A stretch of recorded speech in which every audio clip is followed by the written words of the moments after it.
and then aka funds for mo de be shim. Okay. Not just a school, ceiling funds. It's a 9-unit school. Okay. Yeah, no. Now you're saying here. And all the 20% of your DACF and a complete. Yeah, and so that component 20% is going to legacy projects. Until every project a legacy project would be. Okay. That's it. So maybe per clarification, kakra. So 20%, you know, we spend it on just this project, and I said the number of other legacy projects. Yeah, spending is going to be brilliant spending. So the percentage of 20%, you know, of that the common fund are going to legacy project. And only directive a can scan yeah, and this is the because how do you can see that? That's it. Yeah, this was common fund and call with guidelines as to know all this can be. Exactly. In the time you won't say and yet set it now. Want the common fund nipa back. You see why this guy is no. Be sanitation 10%, water resource 10%, administration me as a municipality. Your administrative expense and administration, you have traditional programs, ceremonies, all those things coming in 5%. Model market, 25%. Okay, 24-hour market, 25%. And sana sanitation 10%. Who send it 10% so going to health, 10% going to education. Okay, and that's me bobo man. Now we say NDC there. Yambedia grow cry. So water resource, water facilities, and also 10%. Inti yasheshen sikani na inti who sikana ote yati hono. To because MCs need this guy. Ya na esreke. Who say aban we nya aban. In fact, project be obey you need commitment authorization. Okay, from the Ministry of Finance. Okay, inti aban we there. And even after you this basis kanama also some authorization. Authorization, you need it. Inti me no ka say you need authorization is here. Okay. First, project be no how best start to Ghana Hanuma, only commitment authorization because the reason is we don't only want to initiate projects, we want to complete them. So as I speak with you, as an assembly, Sukura, ye Sukura Honum say your dedicated project or yes Sukura market. Okay. Me no ka say I award the contract no po. The person will finish it 8 months. Wow. That is it. From day one, 8 months. What kind of market now would 8 months you see? And so your market no order that. Okay. Yeah, one block. Okay. Yeah, one block. If you are sign B, the other extension, no. So into the block na no. 8 months is between 8 to 12 months. So we your school so Adwembu area, your first school back. I was can you or honum so and also a project and it's any panels we MP STT hospital will be so. Yeah, maternity block and also see a we. Inti ya shisha ni omano. Inti me person me divert from a question. Salvation we salve na eba commissioning. Okay. Uko blacksmith ya lati be okoshi electoral area na nso or see ICT and then library bi honum and also we a commission. Sa legacy school project. Yeah. And my mission from Kwechika good because of some of the sentiments I'm picking from municipality. Okay. Maybe say, oh, yeah, propaganda with that school project. Meaning, say if it is that particular school project, because I saw a picture of a completed school. The indication is that Obaye no abe from scratch, and people say, oh, yeah, propaganda with that. But what change you say, a project abe to ya ni we and no abe you say free. Yeah. Okay. Oh, baby, baby, I already had a baby back up. You know, pon a mebody natural, and steady. And I don't want enemies within. Oh, yeah, mobia, I didn't say we waste time. Okay, you man and your baby. Okay, within a year, you be bush and a man phone. You be videos. Yeah, you may be a year before. And a year during and a year after. And yes, I know natural no because a propaganda as an wara. And I don't know so no one say Ubu wa Uwadena as soon as when say we Wajatum. Auntie obet me shada as unhuye. Auntie we shada as someone for so far here we're receiving your DAC almost about 19 points. You receive 6, you receive 12 point something. I'm 19 plus. I'm in fact almost 20. Almost mean case 20 but 19 plus yeah, that's good money, good money, very very good money. And you will see it. Okay, yeah, bunny accounting for it. Yeah, money need to say I grew. Yeah, obia be who say the humanity and me more rain fee. Yeah, say me pominti me nkyerɛ wo say the tia NDC aban ya hyehyɛ into 19 point something no enye sika o me na mkita ko kire say me ko ye wo guideline Okay. some percentage ko ha we e ko ha we e ko ha we into ya hyehyɛ ni nyina deda me no ka say project na wo kan ye no say enche me invite o Okay. actually so our first second December, you better shortcut massive one. Wow. Me know because your water facilities, so your sukura, so by that time, grab a banana road, so your sons so unique. I'm always say, into this are things yeah, Ablikman Central, baby, any crab. So the initial question is, Obaye, dear na what the one saka. Yeah. DNA where you a free horn more any DNA out to us. So you Yeah. started with this legacy project. You came to it. Yeah. What more? Salvation, Macan ICT, no Yeah. Macan Library, no. Me know kasi Yankasa so a bridge be so between Latebia Okoshi and Manbrook. Okay. Ewo IB her side and also a car commission in Ebe and also and look at the IGF near the year. That is it. Within these few months. Within this few years, me buy and near the cow, yeah, the salary cut 3 months. Me know kasi you training Navy. Salary be any aka October salary a bit here. Now assembly need the workers. Yeah, buy and near the workers car. 3 months. Administrative staff and as Workers, IGF staff. Okay. IGF staff near the Omoka 3 months. You 2 years. You 2 years and 2 years kekeu. That's not double almost salary because not salary in yet. 400 and something. oh how? 400 and something and near the cow. You take tax. Okay, you mean for what the number car more than about 400,000 plus. I mean the salary of some of the staff. IGF staff. 400 Ghana cedis. Yeah, yes sweepers. Yes sweepers and not 400 and something. Oh, say over tinipa na ewie no. Take home no. Oh wow. You buy a double no. And so you Say some 8. Yeah, 800. Almost so many na almost no much 400. Nti ya double am no in that proportionate. Nti you buy na enya say yet okay. Ya IB project na you go so canvas for enche. Me no ka say you be call digital system no na your revenue na ko na yetimi ama short pools na ewo ma man for jejejes kana yewe ye ko building so omo isi dan e wo kwan mu omo isi dan a omo ni permit ne ma ye be ko na me baby because of the location of Abuso Kainti fita for ewo area hopa. Yeah. Now I see a lot of indiscipline as well. Say nkofo dan street no so mechanic shops. Yeah.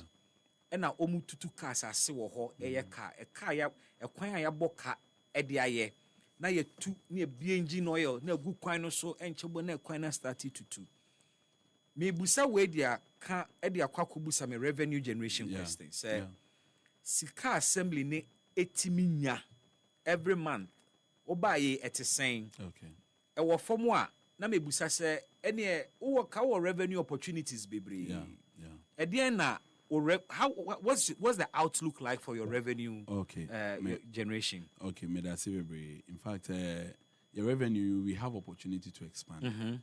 And Osha, you buy as at now, the whole of this year, Nanka projected revenue, no, and I'm 5 million. 5 million Ghana cedis. Say you close to 4.8.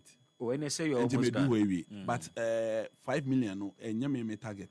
Fine target. It's a way them better projected revenue and better into this year. Okay. Me no me share baby you be do I bet me a double 5 million. In fact, you bet triplicating. Wow. And yeah, and I know you have the potential to make that. I know we'll get there. Okay. On say in project management, kasa na nsa na obekasa na eso hihye onyo mani na. Okay. And then me wa ha me mpese metna ha ye propaganda. The ye ne say ye be tun hihye bi a ebe ma revenue loopholes because within the assembly usually na ya na leakages na doso. And the in a way I bet me a close leakages we ni na.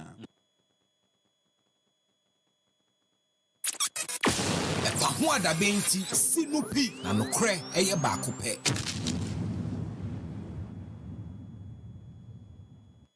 Baby, when you say first na ye binumu ye shut down pe politics. Ye say politics for no manyo made enti omunye.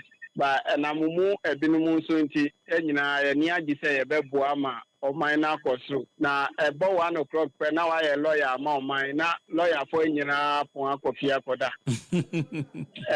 Nyamishra. Ho adaben. Epa hoa Epa. daben. Say it again. Epa hoa Daben. daben. Now together epa hoa daben. Awesome.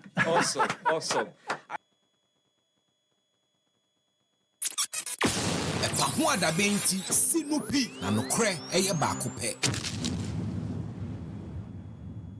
kwase wa Yesu dimo wenima kwase wa Yesu dimo ao kisie ya pawo tuma wenima kwase wa Yesu dimo ao kisie ya pawo tuma wenima kwase wa Yesu dimo wenima kwase wa Yesu dimo wenima kwase kisie wa Yesu dimo ao kisie ya pawo tuma wenima kwase wa Yesu dimo ao kisie ya pawo tuma wenima kwase wa Yesu dimo Mauza wani ajepa na kisia jaben the office of the special prosecutor no and I also for lobby say oboa am ye left what do you think I think say omo ja no tra ono na area na service here obi be wa 7 na demonstrators almost see omo boa me ye omo from o see yenya na man interest this year na kasaya sport na nda kwachi timi nwase ba mere meka wenima kwase Ahoadabe.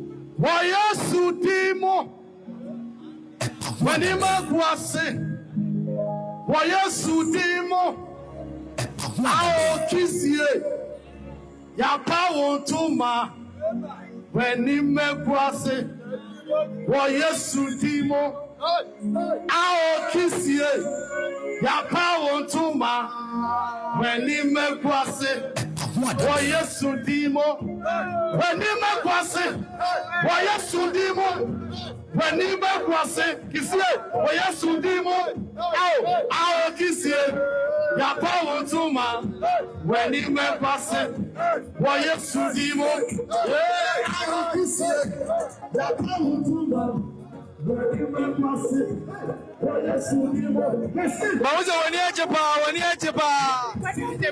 na kisia jaben the office of the special prosecutor no and I also for lobby say oboa am ye left what do you think I think say omo ja no tra ono na area na service here obi be wa 7 na demonstrators almost see omo boa me ye omo from o see yenya na man interest this year na kasaya sport na nda kwachi timi nwase ba mere meka what has the message Ahoadabe nti sinupi na nokre eye baako pe. Ahoadabe.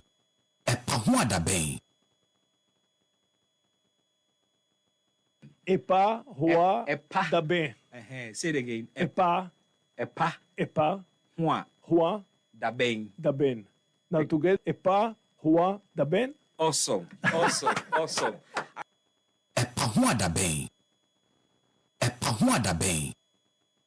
Galamsey was not a problem when gold was $2,000 per ounce. But today, gold is pushing $3,600 per ounce. And because of the lack of jobs, jobless growth for several decades, there are a lot of young people who are coming out of school who have no job work to do. And so for them, that is the only livelihood. And so we must not think just about chasing them all over the place without providing alternatives for them. Because the alternative is that they should stay home and starve or go out and do something deviant. And that's why we came up with the cooperative mining concept, for which we recently lost our colleagues. They were going to launch it, the first of its kind in Anglo, because one of the things we said was that we're going to let the big mining companies seed off some of their concessions. Some of them have 400, 500 miles square. And there's gold in some parts of those concessions that they will never mine because the grams per ton of ore is so low. But yet, if you put a small-scale miner there, he can mine it effectively. And so we've discussed with them and they've all agreed. And so Anglo Ashanti was the first. They've cut a part of the concession, and that is what Omani and Murtala and Co. were going to launch, cooperative mining, so that we'll move the small-scale miners from the forest reserves where they are causing destruction and settle them on the concessions where the big mining companies have seeded. As I speak, Newmont has demarcated an area for these small-scale miners. And we have asked the big companies to mentor them and supervise them and make sure they do the right thing. So that was going to be an alternative for moving them out of the forest and other places so that they can mine under the supervision of those companies. And that's where our colleagues were going when the helicopter crashed. And so it's a program that we're going to continue so that we can give them an alternative, not just go chase them around without finding something else. You know, Galamsey, who are the Galamseyers? The politicians, the chiefs, and the security agents. They are responsible for polluting the whole of water sources in Ghana. And they have a way of making it look nice. For example, the current government, which in many ways is doing well, has legalized Galamsey.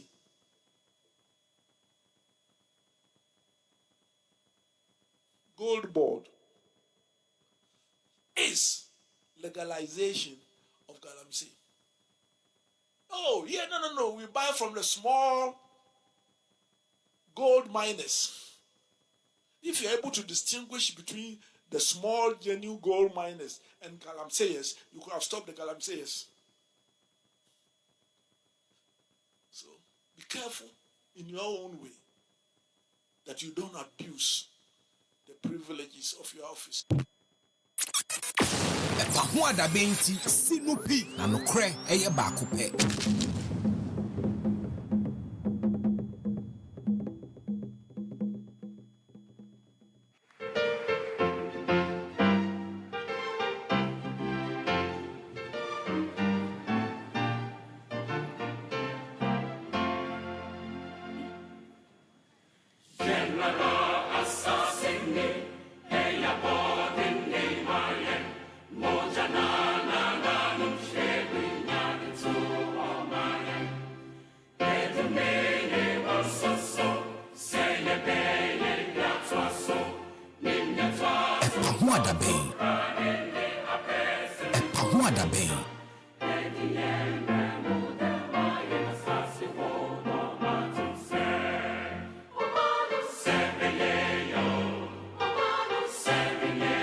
It said here, I drew a real show with when you have a pawada bay, who could see baby, Kabia, Okasenko baby.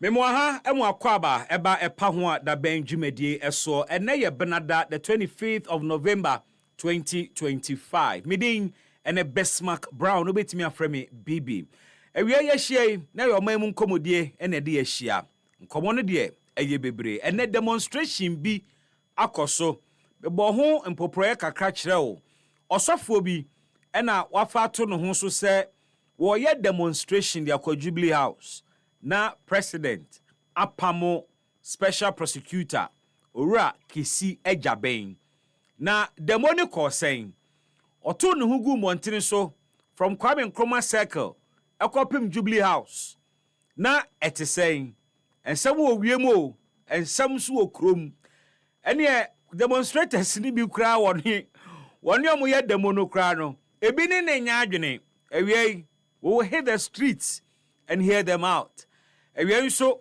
enkomo wo ho a na yedi nkomo ni bi e de afa ensem a ekoso ewo galamsey eho enra ye hye nkomo na se ene ye beto aso na medical bobo Professor Stephen Adai nsem bi a wokekan ye efa gold board ene insunsanso a enya wo galamsey so or say President Mahama by the institution and establishment of gold board will legalize galamsey ewe mi busa say Professor Stephen Adai asemu a wakan eto saying where was he meeting kanche na where has he been all this while emra ni efre for state of emergency no na ni position ye dey empa na ni prescription for ending galamsey eyedien beyond the criticisms ewie yebusa ni edi hu nkomo na 98.9 enche se busumi mienu ntem ya the new patriotic party in fact e busumi baako because November dey yewie you already say mawie dia na chese the whole of January no ebeye a month for the new patriotic party. Candidates will be wrapping up their campaign and one more ebe siki say one more be attract attention of one ekotwaba eyi frankatuni ediama the new patriotic party. I heard of January 31 polls ni da so etwagu na baako abeto mu kra ni say His Excellency the former Vice President Dr. Mahmoud Bawumia ene anase January ekoto aba ne ekeka kono tese wadi nkunimu anisa 15 out of the 16 regions ena wono kire se ebe fole ama Dr. Bawumia ebi se we no enya this asemfoforo na bibio ha ho akan e dey e foregone conclusion ebi se wo ye system no candidate enti yade a se obi so obewi ni anya asemfoforo yade e beba so deda. But that is not the same expectation from one more or other camps.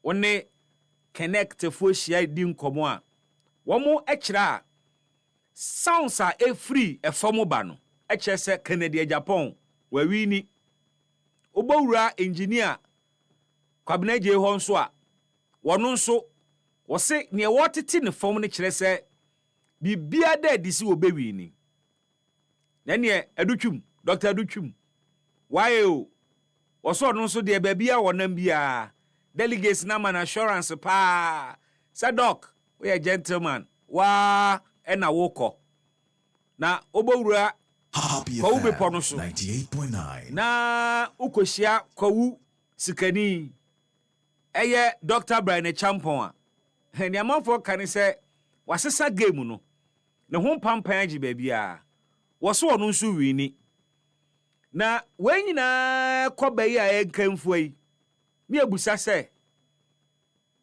aso Dr. Bawumia wini a ebeye amanfo wanwa na se ebeye ade a na obi a expect but wo hwen hyehyɛ a party ne de agu akwan mu towards this election e was say eye den pa se mukoto abari wi a obi beka se awiem ana se na playing field ne nye leveled or fair because candidates ni nyina be seed ne eye very much okay with election in hyehyɛ na anui there were a few concerns about proxy voting. Our party ni hyehyɛ mu no wontimi nsumo obi so ometo aba odini mu wa wo mera bra ne beto aba wana wa brochire no sorry tia e ma emu be ye he but party ni de ne nasi fo magina ho me no ka say akwa say mu adwo when it comes to abato no nhyehyeye. But connect for any one opening honorable Canada Japan was signal that say or record 0 ewo any polling station abato no nsunsuanso no wonyi ntum ewie ye di MPP hu kobo na yahwe what is working for Dr. Baumia poll say be indicate say 15 out of the 16 regions ebe fall to team DMB. Is it wako peninti na manfo susu say ye sande no kobiemu a ebe ye mrese ebe ton no ana say wedi vice president painti na chesa memwo no ono ano kan wedi mate enti nane ne nsa to so a obetimi aye adwuma ni bi eye be bi ofri ana say system ne tie na chi perceived system no amanfo susu say executive say wo hoi ni party mpanimfo ene wo a na e wo aba mu deda no ene de ne ba tie na chi nti ene e work ama nana ebebo awram ne adi nkomo ne abɔ nkomo enra yanka bia nhyem yete ebe bi dwene ye ho kwan abefa so akodi bronya because kroma ye hye nka na da amanfo calculate den kwan a bronya yi ye bedi no ene se tete ho dwenwe ho a Tamale High Court judge ote akonwa mu mane gavel so a wode bo ho agban aba ye koto no 2024 Pandai constituency ho de ne de ye san kwa koto ni nyina foforo say afi bi esan na we na minority for no asore gina say omone court no eya adwene enye enti ene omo a file processes a womo ede fight ana a reject ruling a the Tamale High Court ede baaye omo kira eniema esi ye ne niema ekokọ so eda ye koto aba 7 December etu wieye ekenkan ye emi declare results no say sa events na esisi ye ni nyina ni esi ye de a na ehu hia mposanka ye beto aba no ewo the entire constituency nyina isane say na eye few polling stations na dare wo ho enu kranti basabasa yo si coalition center where minority from come on mobo 98.9 basabasa yo esi wo coalition center ho ema for security reasons inti omu yi coalition no free the originally demarcated place ye de kwakwa coalition no eno mo de ba Tamale according to the minority statement omu de ababontene no emra wo mu ede coalition no ekọ Tamale no NPP candidate the honorable Nyindam ebaye ebehwe say ni interest ebeye secured but NDC candidate according to the minority statement no wono wama ye kan aba ni wieye no na ode over 250 votes wini NDC candidate no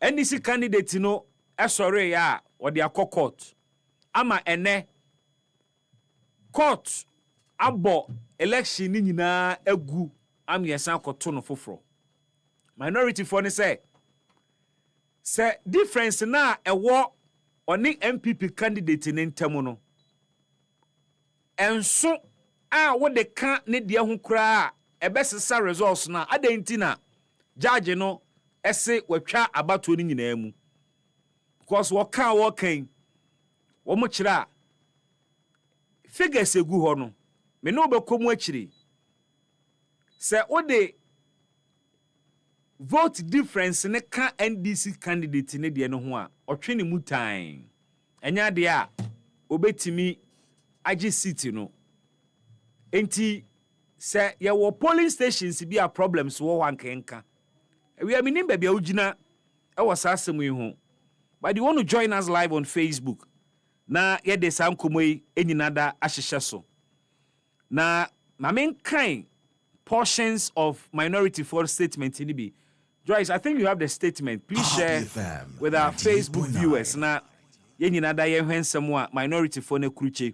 But the point is that statement ne kasa we no okana bontia ensesa the judgment of the High Court.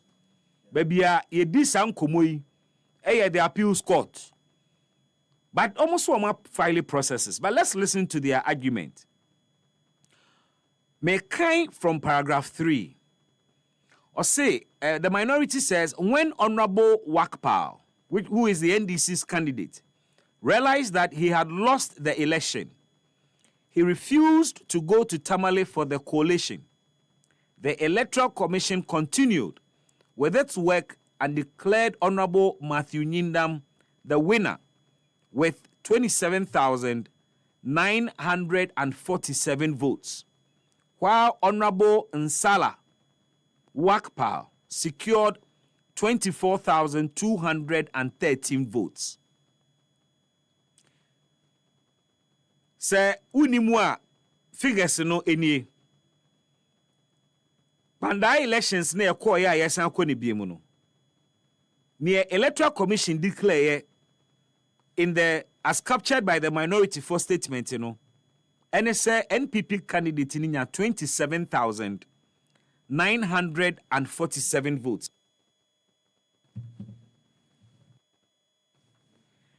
$27,947 votes. And no any votes do a MPP candidate in 27,947. And a NDC candidate in 24,213.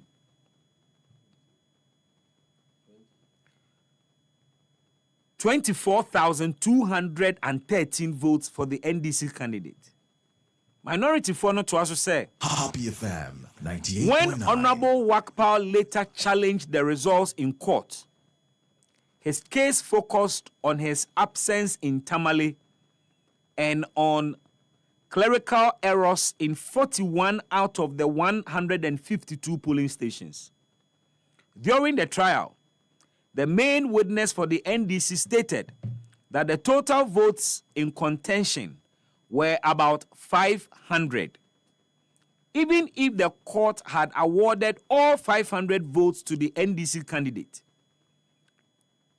he would still have lost by more than 3,000 votes. Despite this clear position, the Tamale High Court has nullified the entire results and ordered a rerun in the constituency. This decision raises concerns because the facts did not support the ruling. A notice of appeal and an application for a stay of execution have been filed.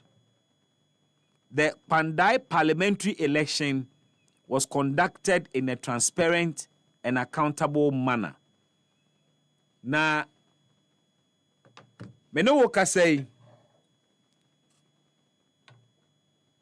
High Court no ruling no so directed Honorable Nyindam not to hold himself again as member of Parliament for Pandai. They say he's not expected to be in Parliament because votes are unya or dete Parliament ye twani nyina mu. Na chese woni nyina so be represent the good people of Pandai. Now, sir, we heard the difference between 27,947 and 24,213. 3,734. Emua. Minority argument in say in court, NDC candidate no witness our frey na dance ni essay. Votes are almost 500. Enti omo argument ni say o de emfa ne say 500 yate ye ni nyina be ma o. O de say 500 no e ka ne 24,213 ni ho a. Still MPP candidate no ebe beat no with over 3,000 votes. Because we know the difference is 3,000 709 734 into the emphasis 734 ne mano ne gu achiri ne mano still only due by 3,000 votes.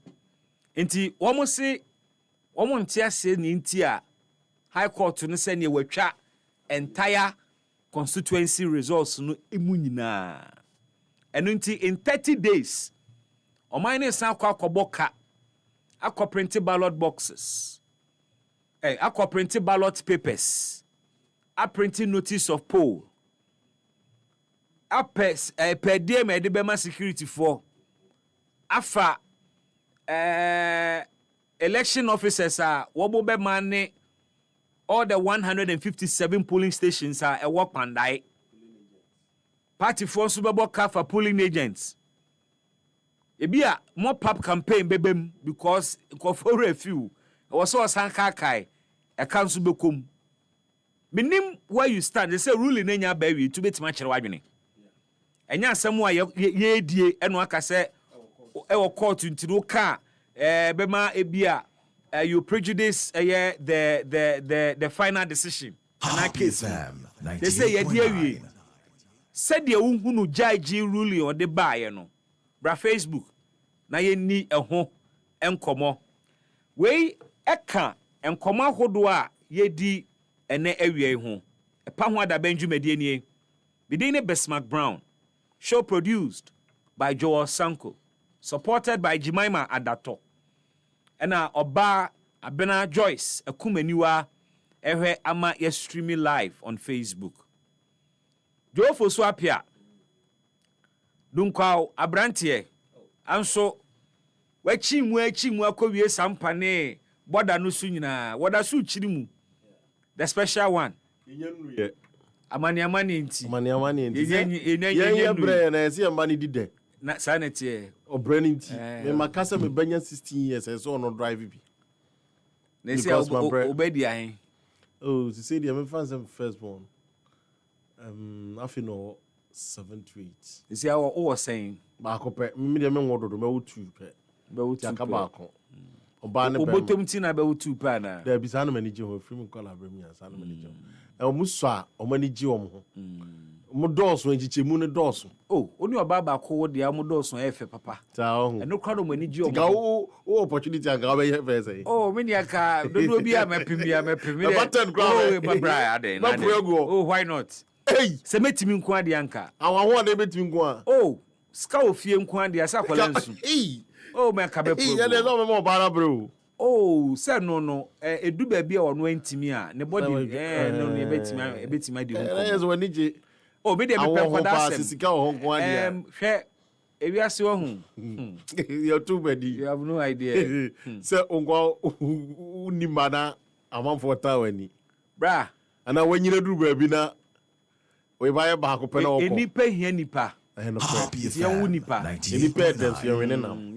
Yan ebetimi a sika no wo ho nko a na hoden no wo ho a. Wo ye sika no ene apomuden no. Na ni nyina nso ya hoden. Sika hoden ni apomuden. Kwatenten. E wo ho nko a de abra. Ese otimi wo. Ya o kan no de me ye ne wa ya adwene kaka ba me so me. Se wo hwe so na oba ba ko na ntimi ne nya a. Oni oba ne ne tenenka.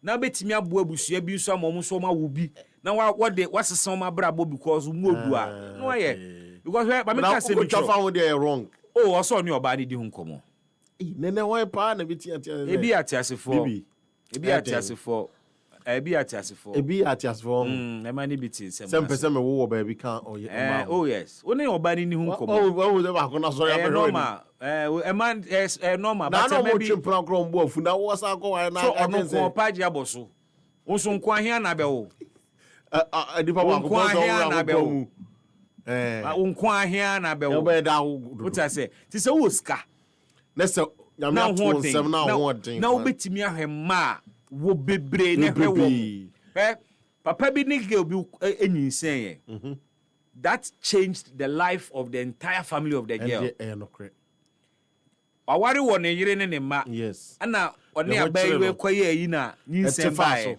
sa nyinsen no true nyinsen no oba na busua nyina hyebre asesa but oh say interestingly kwala so e wo mo abonten no out of wedlock dodo na tai you so mo no mo bre o because from Bible kura mu abesisa bring ya sanete emo na ye tato majeje mu nti osoro boa ne oboa no ho wono waka asem no goma bisa ya na me nheda nyanti ase why no mu ni kama for won say Arabs according to Bible no one will be almost fire and so they are damn rich very rich Jafta ebi so ehie bebre so pa ba so mo enipa dodo na mo sa asem na wasem ne yake oil rich countries no won say hona okay in terms of nationhood there omo ya de omo build omo kro no si so I say wasi baby papa ya hide there is so top baby Mamenka say Joseph Adankwa enso will be joining us on the show. Na busuafo ye nyina ye de nkomo na hyehyɛ so. Man for Emra Facebook live. Na emfa ne nkomo no ento aso. Oba na wakai say nkomo a ye die no egu ahodo. Ene post ahodo project Dr. Baumia as favorite for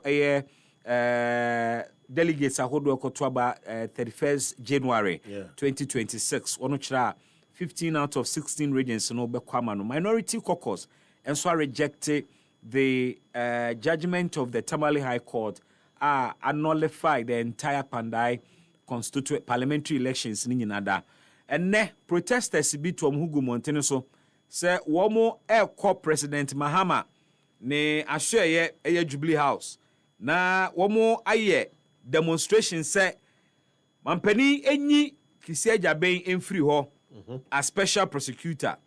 Oma semone say wadi oman ni hwambo. Obo oman ne ka na onsem fata say obekoso edi special prosecutor de bia no. Na ensem ni bi ekoso on the street ibinie. Wani makwase Wayasu dimo Wani makwase Wayasu dimo Ao kisie Ya pawo tuma Wani makwase Wayasu dimo Ao kisie Ya pawo tuma Wani makwase Wayasu dimo Wani makwase Wayasu dimo Wani makwase Kisie Wayasu dimo Ao kisie Ya pawo ntuma Wani makwase Wayasu dimo Ao kisie Ya pawo ntuma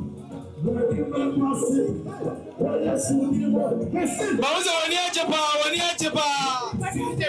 na Kaseɛbɔ the office of the special prosecutor no and so for Labi say what do you think? I think Labi say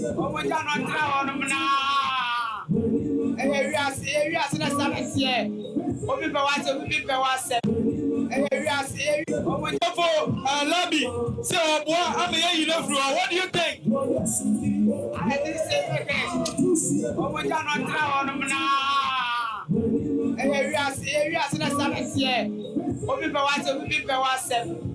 Na demonstrators almost bomb here you from all see yenya man interest.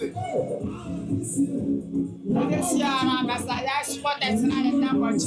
Timi wants to buy a car. What has never changed. But I can be poor, me makuma mudia. So. I can makuma mudia here. One tina ho. Ono na wo demonstration. Yes, ono kra no nim nti mo ko. Say we hwe na why fine. Wa we bia jo. Ana we wodi ache bi sa. O say odi ache bi sa na no ka omo wangasa. Aso kandemo no hu bi.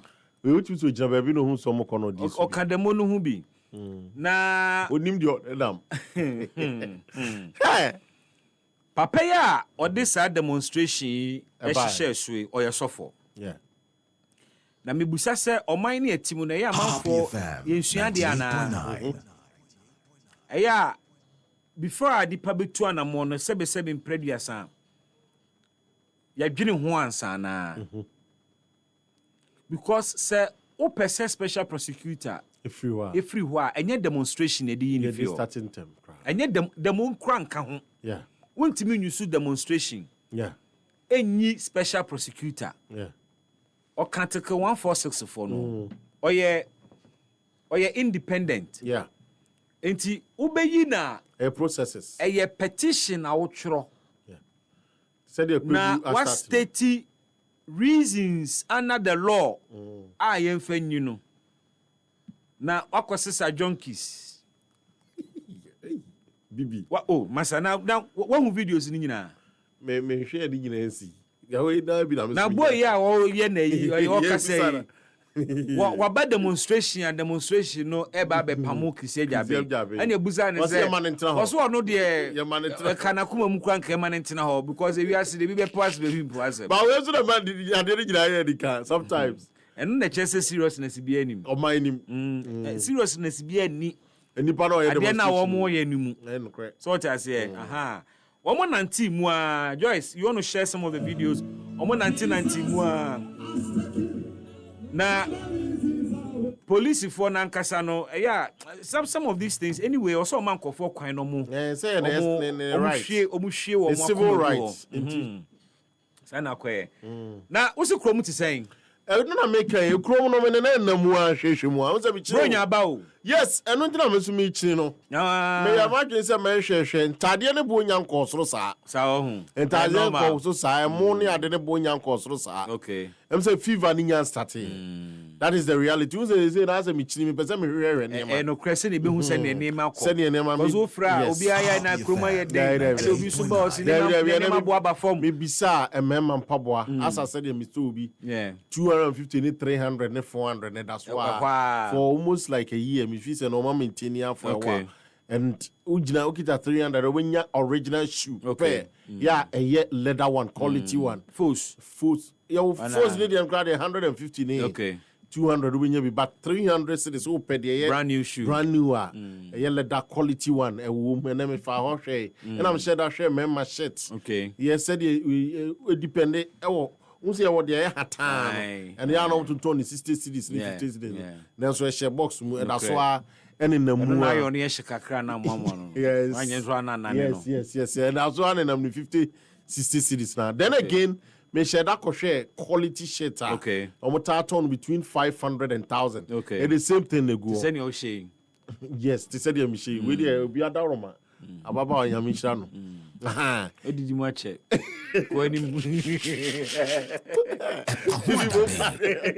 you want them so ko ni and also now we trying say bia who say you to be free 500 e be free 600 at the aircom say bia be samba me hu sakra then a member wo a singlet within 70 80 depending on the test quality no 70 80 a total so e shemu miensa 150 200 and that's what the baby did na the tia me bi se no say no na me to bi she etimi ko hwe sa ne ma no e na me hwe emma entade no unzo mo wo sa de bomu yu na ya na e hatan long dress no e fine pa ba ya na e hatan kakra e kama pa e bi 150 200 because she na me san hu ne sa se de tie na and it then again we share some to nuane and I say bia fruits no we say between 15 cedis 20 10 near the san and etie watermelon say we try no 5 cedis san etie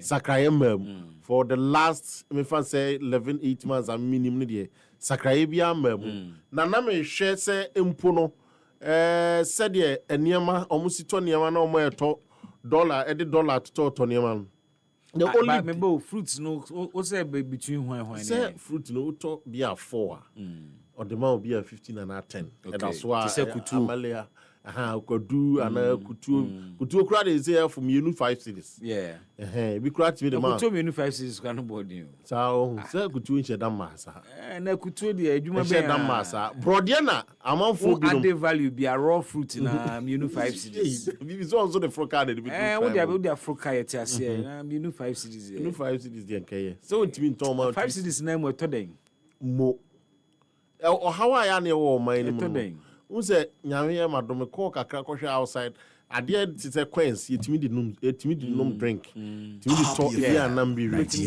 but ahane fa coins yes ahane fa coins to coins na ha coins no yes the highest denomination 50 pesos yes and also I saw the so be so and now okay can bo more and timi di to ade and only how no kai ti senka fruit nkitin ne de saa consequence ne nka ese de to bibi to say fruits ensesa nka ne boy den yes ya different person ensesa ne boy den kra say de be obi a betia to bi mami ene nsuo so kra no abroba me no kochidi 20 Ghana 20 cities abrobe we sabe me ka share ana me fam asem nsuo me ka share na wa abrobe we a o sensem but no na me nkro kitwa ne mu de efo sa ho nkro kitwa ne mu de efo who's the last one to be called Obuasi Dunkwa and I'm to also see what in fact onam kwan ho abroba no timi se de di wa timi nya no bia 7 cities 6 cities na se ka sika no ne asem na mo ka sika ne asem no and na ade ba ko e Ghana ha enye okay se timodi na binom bo say obaka cho said there are other factors and your lorry fare no kwa but the point is that ya na me busa say we help lorry fares say they have been fairly stable and the last time I told lorry fare mu no yen two bi enti say obi ka say lorry fare bontina or they ton because and a dollar is wagina kakra exactly we've seen some stability in so fuel prices yes ebi akosra marginally but a kosro mpo a drivers no ento o machine to adie mu so what I say yes I come say GPR to be more exactly Ghana ha no ade ba kwa bi aboa yen ni say lorry fares no enye automatic yes and then share drivers in some eno na aboa yen kakra anka marginal increase bia in petrol prices bia at the lorry fares be of course but system na ye running into no obi ntimi nka se lorry fare bo ekosoro temtem anu nti ode e no be ye excuse nti a ekutu bo be de ne na ni fruits bo be de na me kra no sa wo sa de no kra to nchen a bibi I am not sure say anka ba ku bia lorry fare be da so ye charge bom ne de ato ye de akọ e na wo che se nka wo che sika na ye de charge wo na e de hwe number of ekutu anka de ba nka so abenya obi aso bibi so what did na still me koba me si kodu bo no ese kosoro anka bo ese kosoro abrobe bo ese kosoro da bi e ye mindful ni yusu bi ni ye bi ebinum nyai nema inso ye kan nyina ye nema ye perishable yes and nema ya nto within a certain time wa for instance kodu abre abro so aye 4 days nti eno no o ma ne boye dendendin bibiri na o yere so a o pese o yere so e be say but hona eya medwadifo no bibiri nso boka no bia they want to cover up for sa enema no but when we say oku kumasi idwakese ni mu na kumasi baby a first na omo frɛ no edwomu abro science ne ade no Roman held down omo ma no strategy bi omo de ton ade okay bibi ti say kwadu anka abrobe no omo nim say enche na esay abrobe kra de won say eson na science tissue eti de omo ye ne say ohwe na day no a day or two no watimi anton more than half an afi o kabom bi o se me ensa me de gise miyenu me de gise ba yakra ha ne de no de enu sa pempeso no de begu amana say mako check kwadufu bi uza ade aja adwuma de bobo boma no twede ya na nka de afo ade na process still out on aboard was 4 no de ama bi a 15 20 I didn't so pro 2-3 days now who see black kwadu boarding I don't know why kwadu boarding pa ene abrobe pa we 5 CDs are you betima kan kwadu mienu ahye onsem udi kra ya na oka mienu ahye onsem betim no ayi di amount now enso no kan say at least can see etimi edi fruits ni be sustain ho and for me bibi to say fruits dia say kan because one ade no ye raw. Yes. The only value I would account so the free baby I wanna the buy no only value I account on yam ye process ye on package ye on ye e kutuo no asensen ho adwuma wa ye ho ane sensen na sensen ye kwadu uhwane ho maame akutuo nkohoro utase abrobe ne wa ya ne so asensen ho on add value bia nti Sane mane de e was say ni botimi ba form na I don't know why and also no say regulatory bodies na wo Ghana edu ba bi omum enye proactive as omum so mfo mani nkɔ ne ma so ekopim say ebia yɛbɛtena hɔ na amanfo bi ayɛ adeɛ bi basa obi bi ho na asɛm asi no price control regime ni ha no na ɛno ne asɛm untimi nhyɛ obi sɛ wɔmfa na adeɛ ngis ɛbo sei you can only appeal to their conscience just now no ya na trade minister Sampagya aboso kan for nkomo no mu biem sɛ ɔsra aboso kan for dollar no seed na is stable nti anka mo hwe no mo ntete omo niema so you can appeal to them they may but by force and you see ade ba kwa be hu organ adwadifo ho ne say a certain old mindset bi a ye nananom a hye adwadi ase no wo mu ahande over to enemafo a edidwa bibia no kre ene sadie mentality ni say me de bebre to so a na menye ska oh zamna fo dwadi wo de Nigeria fo kra ye wo mentality bi say ade no e wo say me di bi ka ho eno no bro ni be ka no ye profiteering ade bia na pese nya ho mo na ha no kra no so ye say hu say ade bi bo odin ane kese ye in fact eno de buying behavior obi wo ho a or associate quality with price eno so wo ho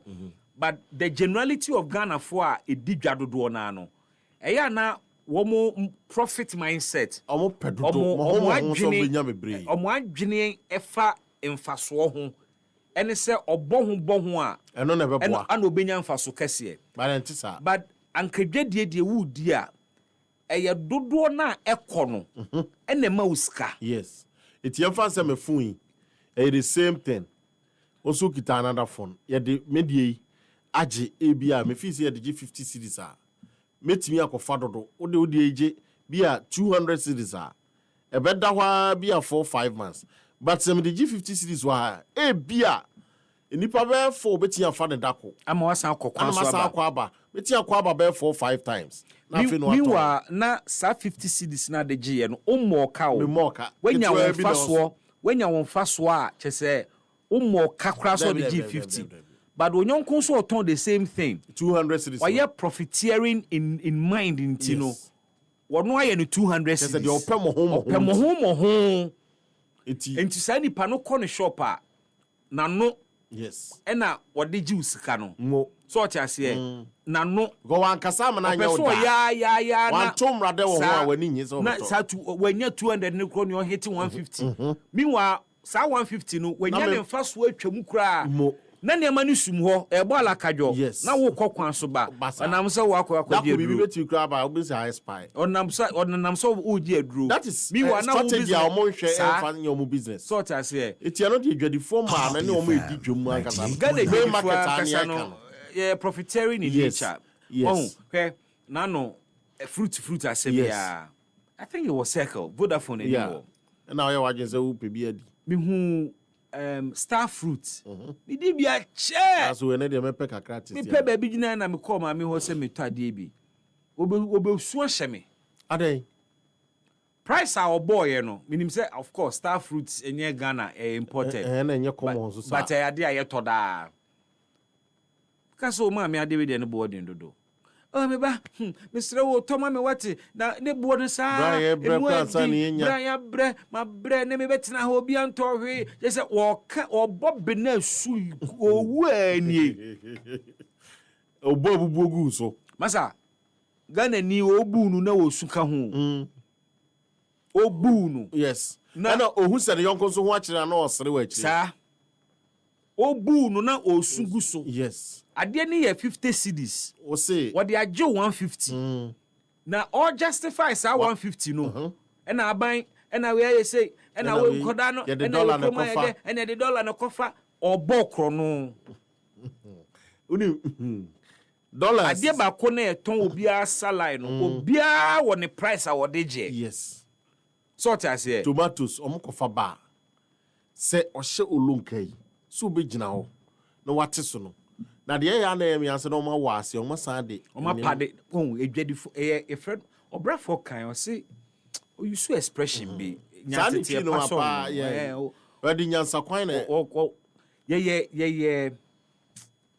kan say Kaseɛbɔ o kan o ye kalabule kalabule ndi no kre e ya de adwadifo ma na o mo hya ase enye ma no kwa akra wona to Jenny adwadifo in general because adwadifo ma you are not being fair. I'm not being fair mo fa nche me baby to Jenny me be to me ko me ade mo fa nche adwadifo in general ye pe kalabuli pa yes se me bu dia etua yonko ho a etua dia kalabuli pa ade ba ko adwadifo no ya na du ba bi am dwon se bibi se me de ye odi a me hun se enye ya na ono ba wo shop na de ye ne de ne ya yes it ya say system no ya mana ye in such a way say ase ni streaming na kwet say bume nso ko buwe nso ko buwe we nso ko asama da bia me kan enu nti na Ghana ya na emu eden ama ye no because enyina ye pa bu ye yes obi apen yonko dia wona ni pe o ye candidate for kalabule yes what I say obi a wode ade ba begina wanim so oba beton ama obi a onya obebu afa so yes obi apen na ameka se me nchiro Ghana mehu ade bi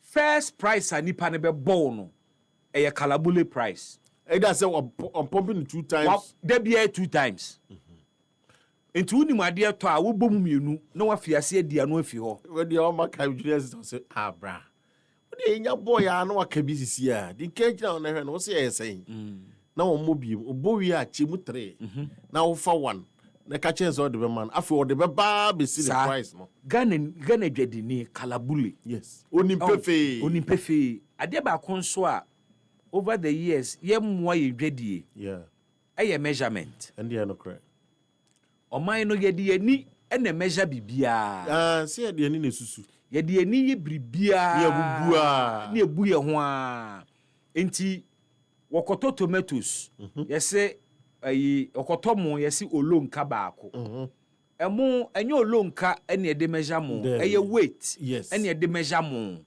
sort ase enti ye de si scale so na say e weigh 50 kilos and 50 kilos wokoto tomatoes a eye weight but ha na enye ne sa there be o se konko mo boy konko ni say olonka ne ho anwan konko yin na okan ansa na wodi tomatoes be bun kwa no waboka hira to ase yes ena wa pade ne app o to anu wadane ni se na be ya wo hu ase yes enti measurement ayenfa nya adwuma no e ha adwen pa o ba du fi no hu sa ade na to no kura so chen sika ne be sa pepepe yempe measurement David bibia ye de ni na ebu esi kire ba ayi baako na ohwe na wo ya kire no say kana be ma na ugina ho yeti ana na otade edi anu sa say na wo kire ho we de opewa bu no opewa bu suban ano na sa single plastic use ye beba ho ehia me pa o ye ko ho ye bedi bronya ye sremo bronya bo bibi bo bronya ye kodi kofo be party kofo be niema bebre rubber kwa mesre say no rubber sem no any sa plastic sem no ye nyin firo Christmas we dey Ghana ye try say the paper bags any paper wraps ahoro no and a reusable bags yes reusable ones yeah and I na me ka say ade anka mesre o mampani na pamfo ba ko mo nye pa see o mama sa rubber bags and I say plastics no e bo nye din se ne bo ye din na me fa ne say wato e bi aduane 5 cedis na okoto eye plastic rubber bag e dia shima di auto aduane kwa ba ka just say ato plastic no e bia na me turn 10 cedis I'm sure say we be careful say we be keeping yi na next time we no akwa ba use wache e na wu ja to won so unya ntu ba bia sa akeke na fe yen hwe so say unse first take away pack by na ye de che yes you say we talk home as only and because we turn it e us mama rubber asama ga me ba so ano no say first nka akwa kama pack na kwaji e kai say zawe fried rice ba fu free check I just region of this idea this start na aja e maba we iba na unya donsimo obisio na echele na afi ukwaji check go plastic ayi mu ha mi dia no ko ya ja chema ko ya bisa zawe those days I say 5 cities and they anke be 5 yes you na 5 cities unya so sike won nyina e 3 cities na brand so 3 cities na kan dia is tigu rubber ababa we zo aba okwaji check e zo gu paper one mu pa pack nim e ma ne ye fe na ade ba ko a mi hu ne se obi anya na dwese obanya na dwene mu nsakraye especially wɔn a edi dwa ɛne wɔn a ɛwɔ mantam a wɔn yɛ nnwuma no odidi wie a saa rubber white na wɔde kɔtɔɔ yɛn na enum mum ɛsan bɛhame no wɔkɔtɔ adeɛ ɛhyɛ wɔ mu no owie a ɔhwɛ anaa ɔte hɔ a asɛ odi nkɔmɔ ano agya ato fam ɛnɛ yɛ kwan so Happy FM. yɛn gates ni pepa mo kyɛw yɛ ba bedi bronya ahɔhoɔ bɛba ha ahɔhoɔ bɛba ɔman yi mu baabi a wo bia hɔ nyɛ ekuro ketewa anaasɛ hɔ nyɛ ekuro ase mesrɛ wo saa poly bag no wo kura ase na wodua banche no poly bag ne kɔ asase mu abanche na mo yi esan sɛ ɛbɛma heater ba asase nim ɛno na me hwehwɛ sɛ ɛnyɛ mercury no nko ana ɛsɛ asase o ɛne nsuo saa rubbers of course yɛsɛ sɛ ɛfra asase na even fertilizer wɔ asase nim kura ɛnyɛ adwuma because ɛma no kwan ma nutrient ne penetrate one inframa ntimi nkɔ asase mu because rubber ɛhyehyɛ mu 2 nsuo ntimi nsane nkɔ asase mu akogu so 3 ntatia etimi fa ho ntatia ne sonsono ahodoɔ a ɔmudi ɛyɛ a asase mu fertilizer gu asase mu a ɔmo fra ɛka fra no ɔmo nyinaa saa rubbers nyinaa ku wɔ esan sɛ mo heat nti rubber no deɛ ɛyɛ poisonous to nene we be environment it is atosodie kura wodua enche da anya of course say was atosodie nsu ene nam ayi nani na wo de sika wo fom a otu ba ko mienu miensa akoto rubber nti wo de aburo no gu ho a ɛyɛ o say gu asase mu akoto rubber so ti fifi betawa na ewu so what I say and ye kuafo ne fiase de pure water ko afuo mu wo mo ko afuo mu no mo nom pure water wi a no mo agya mu ho na omu nim se wo mu de poison e na ekọ mu nsase no so first thank you na sim makra de sa rubber kiton mu wia no mayi asa de afie in fact sa rubber na ye de eye nursery no se no kra ye biodegradable mo a utimi e bury ene seedling ni nyina bomu with time e decompose na afra no tie no but sa ewiase esum polythene bag na man for their pure water bag any banku rubber no any sa rubber no eno no enya biodegradable yes empro e da asase nani afebo ebi so de ye nursing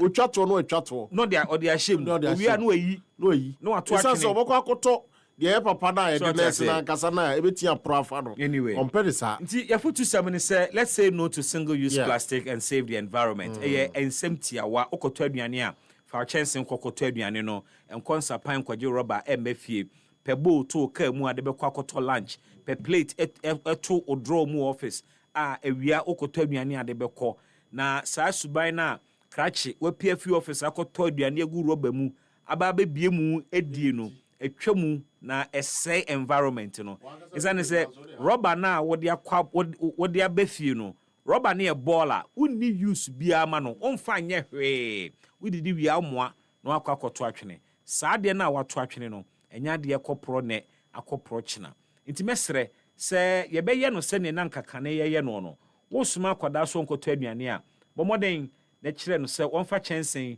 enkoto na wo de tete akwada no na yasre ma ne so ekodwom se mokodwom a eya mompe tote bag ana reusable bag ana basket na fa kodwom okwa to wo ne nyina agu sa bag ni mu obafia boko onje bola rubber eni wachi enfama ye ne saa ebeboa am environment no eho ate ye kan su ne esre mampani se ye hwena ye mpe policy to regulate single use plastic companies ni bi boa in their own small ways. MTN has done a great job with their sustainability policies. Oma ban single-use plastic in omo offices. We need a political will to deal with single-use plastic. Rwanda moye oma ban single-use plastic. Ene ati omo sanitation budget so hwim ama ene kroni mu nyina ati. Vado bagana ha otu ene be rubber plastic nkwa. And there is no policy regulating sadie no. Ebesre mampani John Mahama part 1. He made the attempt to ban single-use plastic. Minim nya kobaye satam na Mahama yarega ena no ye environment minister. Obeye announcement no 2 weeks later ena osambe reverse announcement no. besi ne saa kokudro no yenye abiem. We need to deal with single-use plastic in a very frontal manner. Ebetimi aboa environment no. Tie we na hye no so. Eya yebi na beboa ye nyina. Bibi. Mene nananom anope yenso e koto wachi no. E bi e tensin. Any a baskets. Any de koto ye. Ye nyina eboa. Na wo campaign etimi edimu. Nti eja e koto wachi anope no. E bi e kanten. Any intention. Titi ni nyina saa ne yeto no. Eja nemafo na ese emra daninti. Ti asan ko yedadem. Yeda ase bibi so wakaye. Epa ho adaben. Ya hye no so na yenye ne saa 98.9 FM epa ho adaben dwumadie enie. Well, update bi a efri eye Ghana courts eba ekira. Samu nyina mo be kai se Kanoforiata e the special prosecutor eko Human Rights Court. Na wochira we declare fugitive na etia eye ne fa ahodie. Ene amene wo kasai Human Rights Court no dismiss Kanoforiata ne application bi o de court na nim sanka opese o amend ne rate na senior a lawyer for no echiremu no was say or request a discovery but court no tenase no omo abo egu and in turn no omo sanso award 5,000 Ghana cedis cost against Kanoforiata in that matter. Into that human rights bit, application be or in fact no or person amending the rate a whole argument and I will lose you and I court now award 5,000 Ghana cedis against him and no some update eba ebekwa ho wano so akire ni akodi nkomo ahodo ba special ma menton ade mra me koba ye beti asimu na yahwe ensem polo egu ebuno so ene awie ye di nkomo subtractions bi so amount kana say memfa eye we ayin nka ho mandai de no mandai say memfa ne vote no yes we yi we 500 no cross the MP before no dey 3,000 ni mu a e de be ka ho a e be ba be 24,713 so we dey even 500 no a can NDC candidate ni de no a na me hwen say wuti we say so dey ni free me ba be 27,447 it is still an watching mu time crank Kenya dia obetimi for argument ni hold the hard enkomra ya kwa basisia na ya to ankomo no so kai say actually so maybe phone lines na ma choto 055-156-3916 055-565-7278 mejebre na makenkan sa messages ni nyina e dia ma o emra de ba ye betie simu so na ya the new patriotic party. What is working for Dr. Bawumia?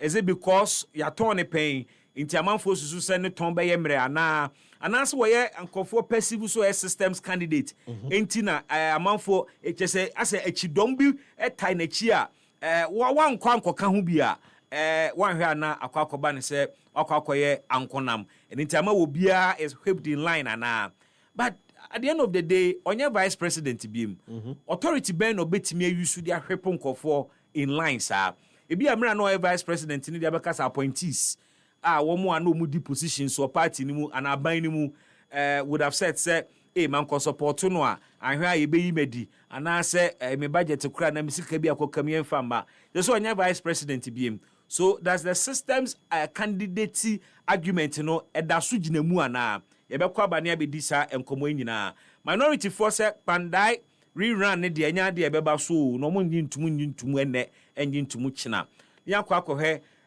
Jinmensa te niakaka koi obekwa na niakaka koi obekwa na say the petition no so koyi no onu so adwuma from 2012 and about 2 years need on share down kwa adwuma onu kra so interdiction yesi BVDC bi ba waso okokota wi amwa wi ni kra tinka adenti no no so kwa adwuma back I say o interdiction en fra wantimi nko o say we free interdiction mu eno no de court no Enna court ashes won't go back to work. Okay. It's added also for home call report here. And ono de enye na adwuma asem no work on.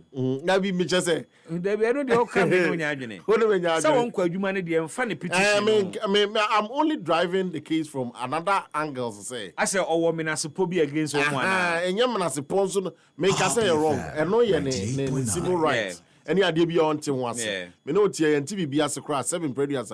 You wait here try come president say we adwuma o ye see you feel say wo na ese utimi ehwehwem say on fata say de me hu so on fata na onko but the reality is enyam na seponso no so di gina so yes ade ne de eno ya me so me question me bisa ebetimi aba ne saa nipa me ensa ne nyina anye nipa ebetimi aba saa but wakasa nya nuntia but amanfo susu say interdiction ne ma ne koye no eno ho yawo ena wode sa petition ko and he has said ente sa na interdiction no kra no wako ho court akwa winimpo a chese we wini awia na say yes afiachi ni abofu no ntino na nkasa na o say ba no but ne issues na o raising no na wo say yehwe so what you say na asebo bibi ti say or say gross incompetence. Incompetence, you never say, Omomi and Sanyina incompetent. Also, Omomi and Sanyina and of course, enti the body for me. The petition munu no chere ni entia ni ensani nyina achere say omo incompetent. Ebeko break aba. We analyze her petition. Yes. Na ya hwe. Was it detailed ankasa the president kwanso ni. Gross misconduct there. Yentimi nka no wa ha. Yentimi nya examples. But bibi efa isi nankasa adwuma ye ho akwan a o manage 2024 elections no issues eba up said your address no I have a Blekuma North e metiko hanom te sese ne enra isi ye ko break abane aba behwe say in some papa e raise you know ni nyina so ne yehunu ne sen ana ni nyina so ni mu odu we nya asem we kokot asem we nso no president oni ade bi e wo so wo apart from say ne nanado kan no ono onye no hwehwe mu ono e conveyor belt emra say the petition ni brena farmer council of state na wo mu hwem prima facie case bi omu a na ya proceed enti ye bedi nkomo ne abon komo ye nyina etena 2024 elections ni mu ye hu se na ECA na adwuma ye hu issues about biometric verification devices and onsem ye hu se ne abato na nkasa enso nhyehyɛ ye koye yehunu rerun elections bi e course so ene nsem bebre ye ba bedi nkomo ne ahwese just political witch hunt bi se yentu ye ninsi maami so because MPP for na de ne baaye na ye so ye campaign bi no ka se na NDC for nso emre so ye yi Charlotte Senti no doli ye nyi maami ya ana ususu se so obi raise issues no genuine e be kwaba na aba be di sankomo nyina e pa ho ada benjumedie ni. Your property holds the power to transform your future. Welcome to Eclipse Collateral Management, the game changer in turning property documents into profits. We are not just another service. We are your partner in unlocking sustainable income and fueling business growth. With prime brokerage, collateral brokerage, credit brokerage, and land documents perfection, we are redefining what is possible for property owners and business owners alike. At Eclipse, we have built a primary depository platform, a secure, innovative space where property owners like you can lodge your documents and earn risk-free, sustainable income. For businesses struggling to secure funding, we provide collateral solutions you need to thrive and grow. Every move we make is backed by a rigorous credit appraisal process, so you know you are in safe hands. Find us at Adenta Barrier near Medi Moses Hospital, beside the West African Senior High School wall. Call 054 383-2466 today. At Eclipse Collateral Management, for property owners, we say, think safety and decent income. And for business owners, we say, think funding before projects.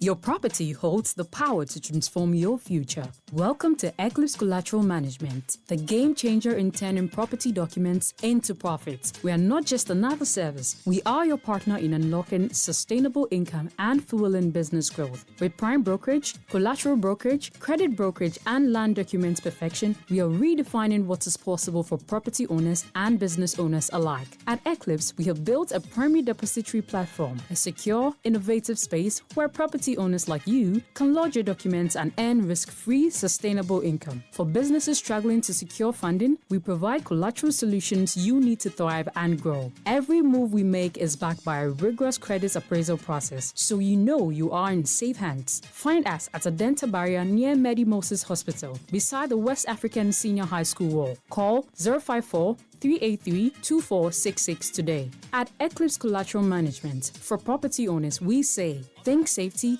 and decent income. And for business owners, we say, think funding before projects. Hey, Kofi. Let me amount canchemano. About the Dano year. Abra utia just 1,000 Ghana cedis. Me ya wania. Oyo bio yinkonya. Wait see. Me a Happy FM Valentine Mass Wedding 2026.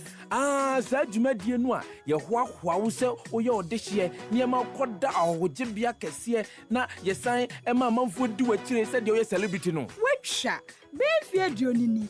Ane de aka odo ho asema. Ya ka warifo bebrabom.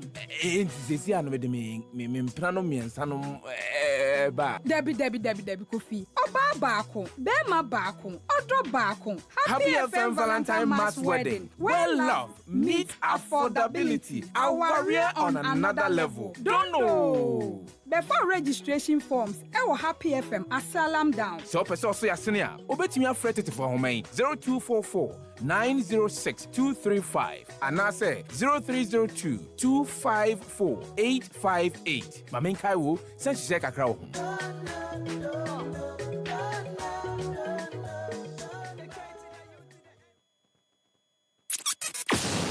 Ho adabenti sinupi na nokre eye baako pe.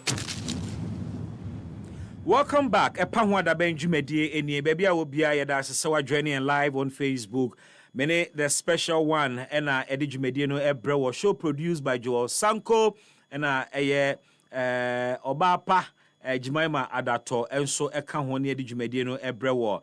Oba Facebook live dwumadie no etwagu wo ho bomode joining na efa wanodisem enso ebetu edwa okọ Happy 98.9 FM ye Facebook page a ensem no da hono mo a yedi eho enkomo na enkomo ani edi ansa na yekọ breaki mame entinsimu wo ho na yehwesa enkomo no but ansa na no mame enko Facebook so na o messages ni bie memfa entumu Tete Village. I see you, thanks for joining us.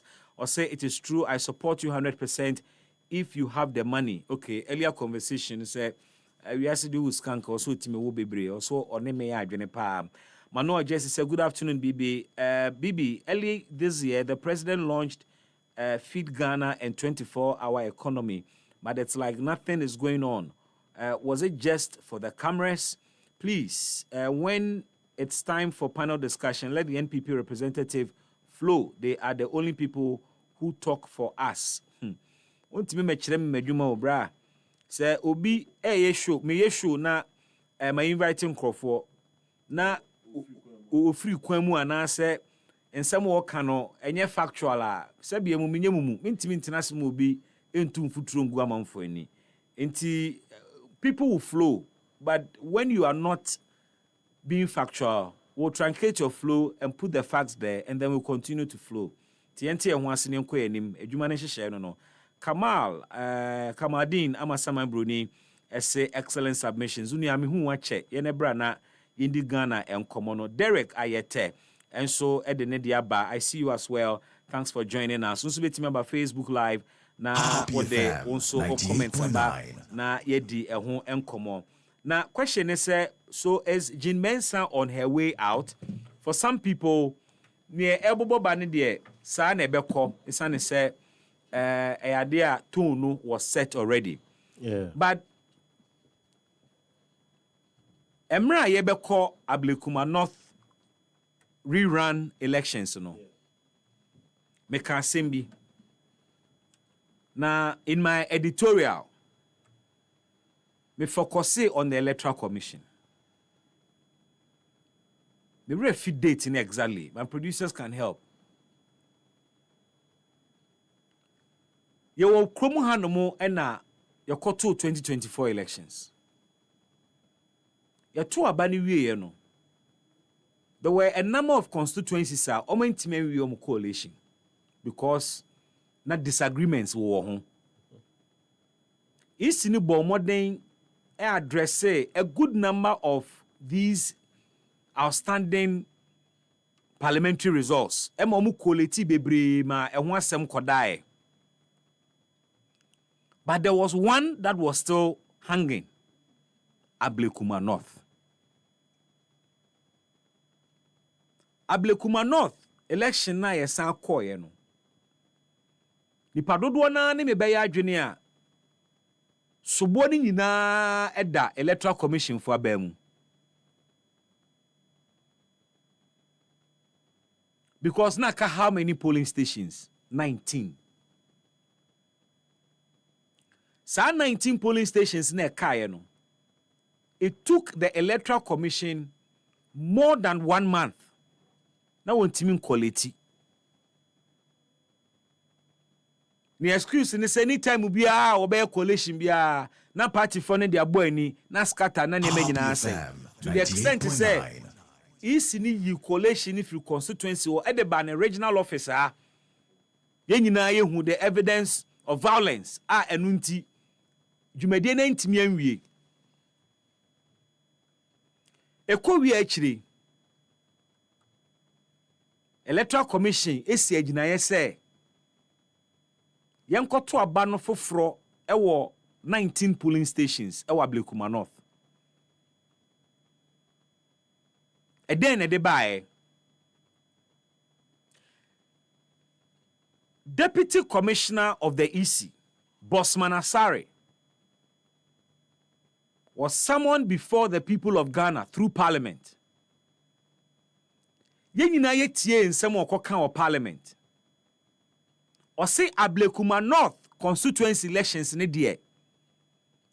Ehun hia se ye bekwa akoye rerun biem. Na ne aka a few polling stations I can we are able to declare results no. Sometimes no say I can't himpo. There were less than 10 polling stations. Electoral Commission say akasa polling stations ni pe womo beka womo numbers abom na Ablekuma North omo declare. So all that they needed was security. No omo declare Ablekuma North. Nia asamwa isi eka kire Parliament and say nyomu hia eye banbo. No mo say aka 9. Aka 9 polling stations are omo be declare all they needed eye security. Parliament busa no questions bebre. In fact, that very question about 2 different members of Parliament ebusa in different ways. Emma was Sudia. 98.9. The majority then. In fact, don't majority is here. Ekasi enquire rerun. Ewo outstanding polling stations ni nyina. And this is for argument on here. Say enko to aba no foforo. Ewo outstanding polling stations ni nyina. Electoral Commission ka say ono outstanding enye sa dodo no. 9 yo here security. Some few days after sa parliamentary encounter no. Madam Jean Mensah a fair IPAC meeting. At the IPAC meeting, ena obusa Ablekuma North asemuna siye. Na obusa asemuna siye no. Eba beto odwa say, contrary to near Bosman Asare eka kire Ghana for say aka 9 polling stations pe obe declare na no here ye security to declare. Sa na ente sa. because omo fair presiding officer no ma Madam Jean Mensah ene IPAC nyina te ase say omo intimi am collect 19 and it was at that IPAC meeting and for the first time the chairperson of the Electoral Commission eba behunu say near onwane commission aka no maintaining all the while say aka 9 pena ohia security pay to declare no sa na enyampa. Happy FM 98.9. There were people who had schools of thought say be a one osrosi ebeyi nintino were about to NDC pressure ena wone womwaye adwene say yenko ne yenko rerun e 19 polling stations esane say ne NDC for position no ehu na abo no ntu no okasa ebi mudwene sa but eho no media untomasum papa because oye independent ya man adwuma so onye no kwe na wo so de adwuma inti se na ente sa na obi ma ne pressure na bibia nsi ne ho kwan se obe maintaining the position. But I sat here and I wondered and I asked, say, time wana Bosman Asare, kache Ghana for nyina say, aka 9 polling stations pe na ohia security to declare no, na Madam Jean Mensah na over here all the while. Question ba kwa me busa na no ne say, enti as chairperson of the EC, wantna any of the coalition muda to ensure said near a was a cost one coso until Sada no na omo free IPAC meeting. Anna no credible there di one nim and she said it. Omo call IPAC meeting by me program you so. Citizen Atodazimo, Georgia Fomo, ebetena ha. Say for the first time, I mean, say, afei na wate asem na se ehunu mu nokre. Meanwhile, na yakua Blekuma North more than 7 times.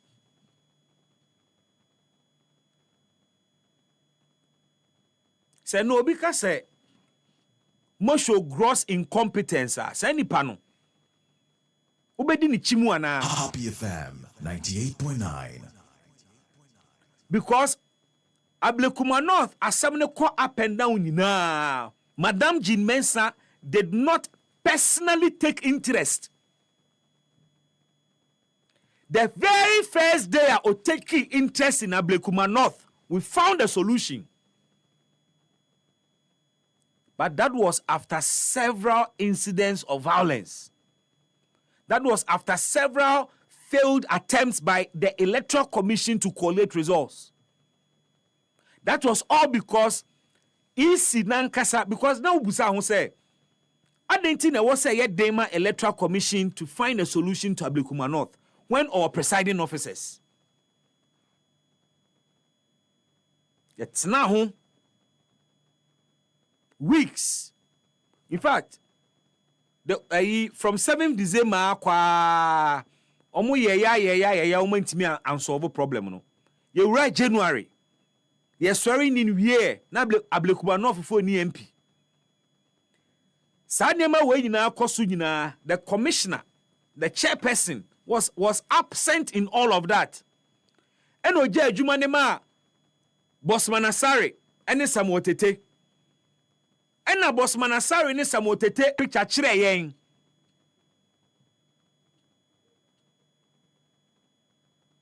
Actually Oba pani na nkasa betena ase a wo se ne Bosman Asare aka kire Ghana fo nyina no ente saa.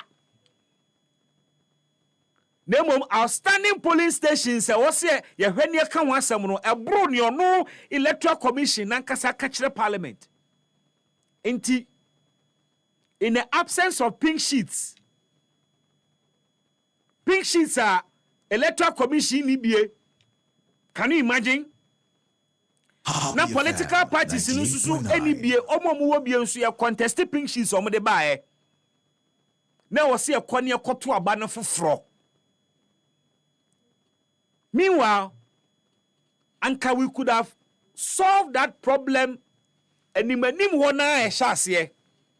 But obi begina baby aka said due to gross incompetence, Ablekuma North lingered on for how long?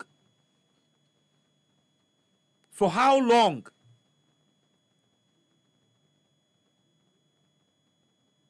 It is incompetence because, ask me, who is now who organize the elections? Who need pink sheet? Because basa yes and a party for the pink sheets. Meanwhile, you had a political party like the MPP, almost say almost was scanned copies of pink sheets. To be say, now who is now we are custodian of all the documents regarding elections. Who when hunu nyansa say obe find a way obe scan it and now obe duplicate pink sheets. Political parties develop a system where you declare about one polling station. Pink sheet in the free polling station, straight a coalition center. And so the electoral commission any system where on only pink sheet the final document on this system where ultimately send it to a coalition center and answer EC office. Intin tokwesi near tete pink sheets mua. NDC for the omo duplicates beba. MPP for the omo scan copies beba. But electoral commission no only be because onanyene who say e was say ono so ye copies of pink sheet no na ntokwa ba when ya copies a obetimi e dia settle scores. When you incompetence there. Gross misconduct there, me hono minim ne si ye. Cronyism. We hwanimu enamfosem eno mini eho evidence bi abedi hu nkomo. But the ba incompetence we can point to the way our electoral commission and manage and answer or manage Ablekuma North. The back and forth. Into all that while, now electoral commission Yahweh said there were more than 9 polling stations, and now more than 9 polling stations and who pink sheets. Yentimi validate, and I know more catch say and one aka no muhiani security. Emma ya kohwa ase ho ne nyina. One day, our boss lady, decided say after the Ablekuma North me pese me tie mu nsem no. Ansana ye hunu ni tuam. Sada no me kan ye say enti Madam G Mensa say obi akire ko site wo for incompetence no gina no so say president ni wadia nipa no waye bone anaase wonye bone minim say mo be kaya.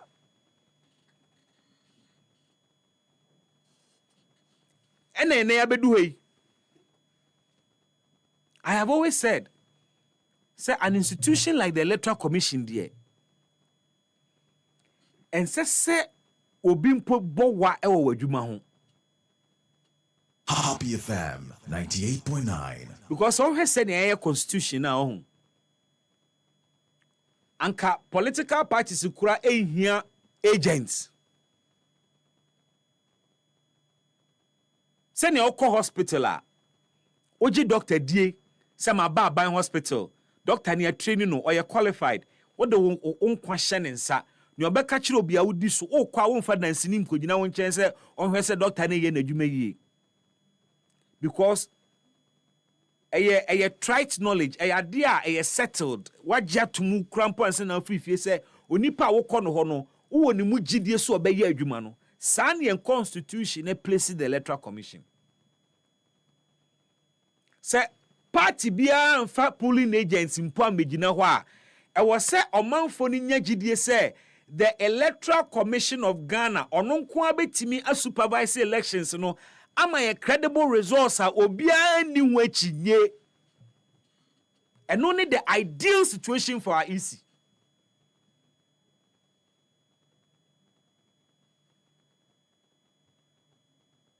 But then here we are.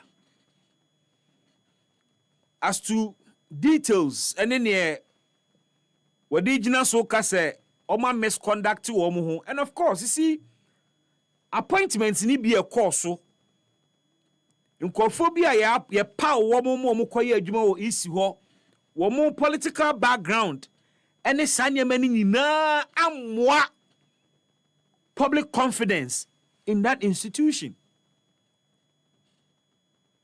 Amwa the argument saying I don't Ghana for. Open in Ghana for. But you see, at the end of the day, ube wienu na enye nipa ne Ghana ni a woye eni asemu no. Happy FM 98.9. Ube wie chenu na nipa baako a wode na ba betena commission mu bi ana wafa na dwuma mu commission ho nti a create a whole credibility crisis at the ama institution no.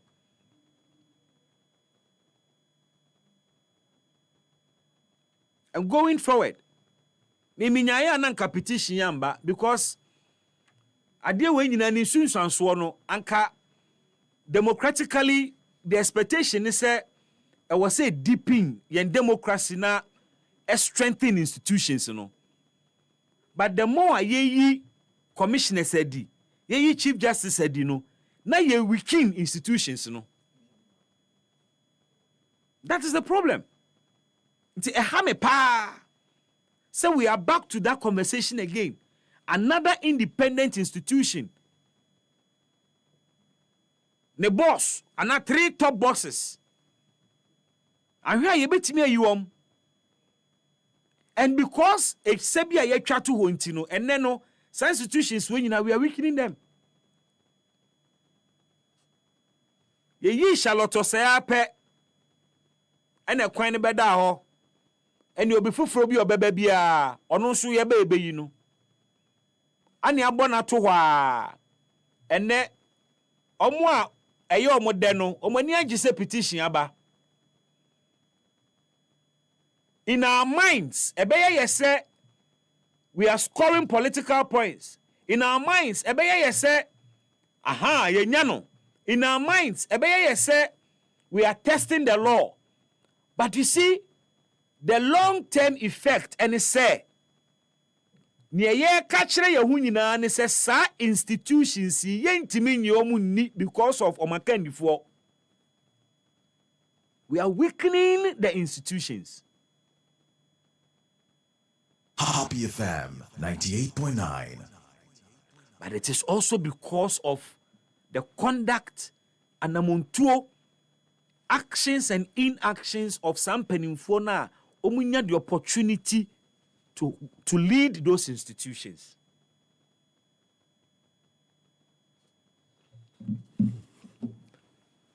Baby, wakasa. Na media aka edikan kra no. Say ase yesi no ya ma ho kwan se ebinom beti a petition no na e ma petition yi to aso. Because there were instances of places apart from Ablekumahano, no for now, Sanya many because no. In your instances, it be a challenge be your courts this year. 7 previous will be crowd journey the only Adani who are me by election. Because Aquatia, ya, papa free me, no original court. I'm say unya judgment no. I'm saying 3 days per penna or the free mo. Which means naturally, a watching and I didn't do some pensono. Fast forward, Ablukuma de Huyan say Honsono. Yes, say, and also by election. There's a coso. And not dear, not Omumu fee say, Udin Kunimasha say, Crane be dincho. This time you're saying your pandai. Ya, you say, a Hononsono, quarter, she say. Yes, Uncle to a banner for. You say, on my file stay of execution till a year appeals court ruling. So, but your ruling for now, say, High Court, no, what Malina ruling say, yes, Uncle to a banner for. In any case, say, Ubi when you so be a women and son of crowd enough for the person to say, okay, me who is a mentias here, yen two basu kubin sumo monche, and now impono yam fan coma Council of State. Now, omonche said incompetency. So, what is any man way to one? Ubeka se mameno. Any commission ne juma omoye no. Nan toku akakra de dem. But adia ha mene say Happy FM. Una who steer affairs. Although you are not the main returning officer for parliamentary election. Parliamentary. Odi no pa no na juma pa ne the presidential. But obi so beka say una appoint sankofo nya because wo hwe omo constitution ni mu a the moment I be appointed will say as the chairperson of the electoral commission no oversight responsibilities ne say be appointed sankofo original heads ni ade ni nyina no mo so recommend appointed sankofo ni nyina so in any way e wo adwuma no no wona appointing konfo omo ye competent enough say adwuma no omo betia ye ebre mu odin ne under pressure omo be no pepepepepe it is from so ba BB7 producer what ye management and as a director of broadcasting in office of competency ne say e pa ho adabe obeti aye ne kama said the city and the CEO so I entrusted director of broadcasting so say ono so mo si BB ne beti aye a wona wo kam de agya ama it is a inconsistencies bi ba no be from bonten because BB yes ni we ko say ya the next person I see holding responsible director of broadcasting because on only oversight responsibility is obeshe say the we bia wa ha no ekoso pepepe ekojojo sanso na isi die na etie emra no ema ho kwaise nya epaw sa baaso ko no esiwa de woda wo mo ano se titinani no na ese wo hwese etu sa ankonfo ya o mo ye returning officers for a year parliamentary election presidential no crowd the influence so we ni bibia gazette but parliamentary elections no in fact there are a lot of places you challenge you court this year me sure say I can bear 2 cases na ye de bia kwegi court no omuwie 98.9 ya shebi say eti media de me nyina so ne masema meka this year ne say Omon fanko but me fear the fact says is here Chief Justice ko. Kono okoye no on the other side the gender female. The next institution so eso de ne ho no enso ye electoral commission. And also the gender female ene da no.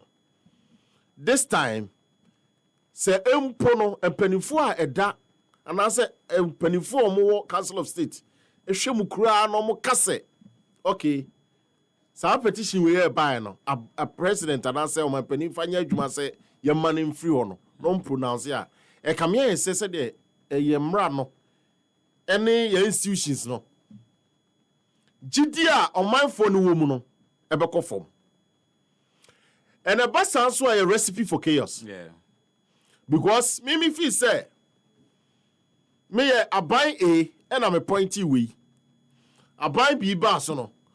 Or ye nya and from so be to be cry a day. And I say, a sambi a baton. Emma, sa buy, no, a by being be two a buy, any power paganisio. Secondly, because you a year Charlotte say, ya or no, a buy a basso. In person of NPP NPP basso or free so. Yeah, NPP basso no almost be see Mammy Jane Mesa. Or no free one no.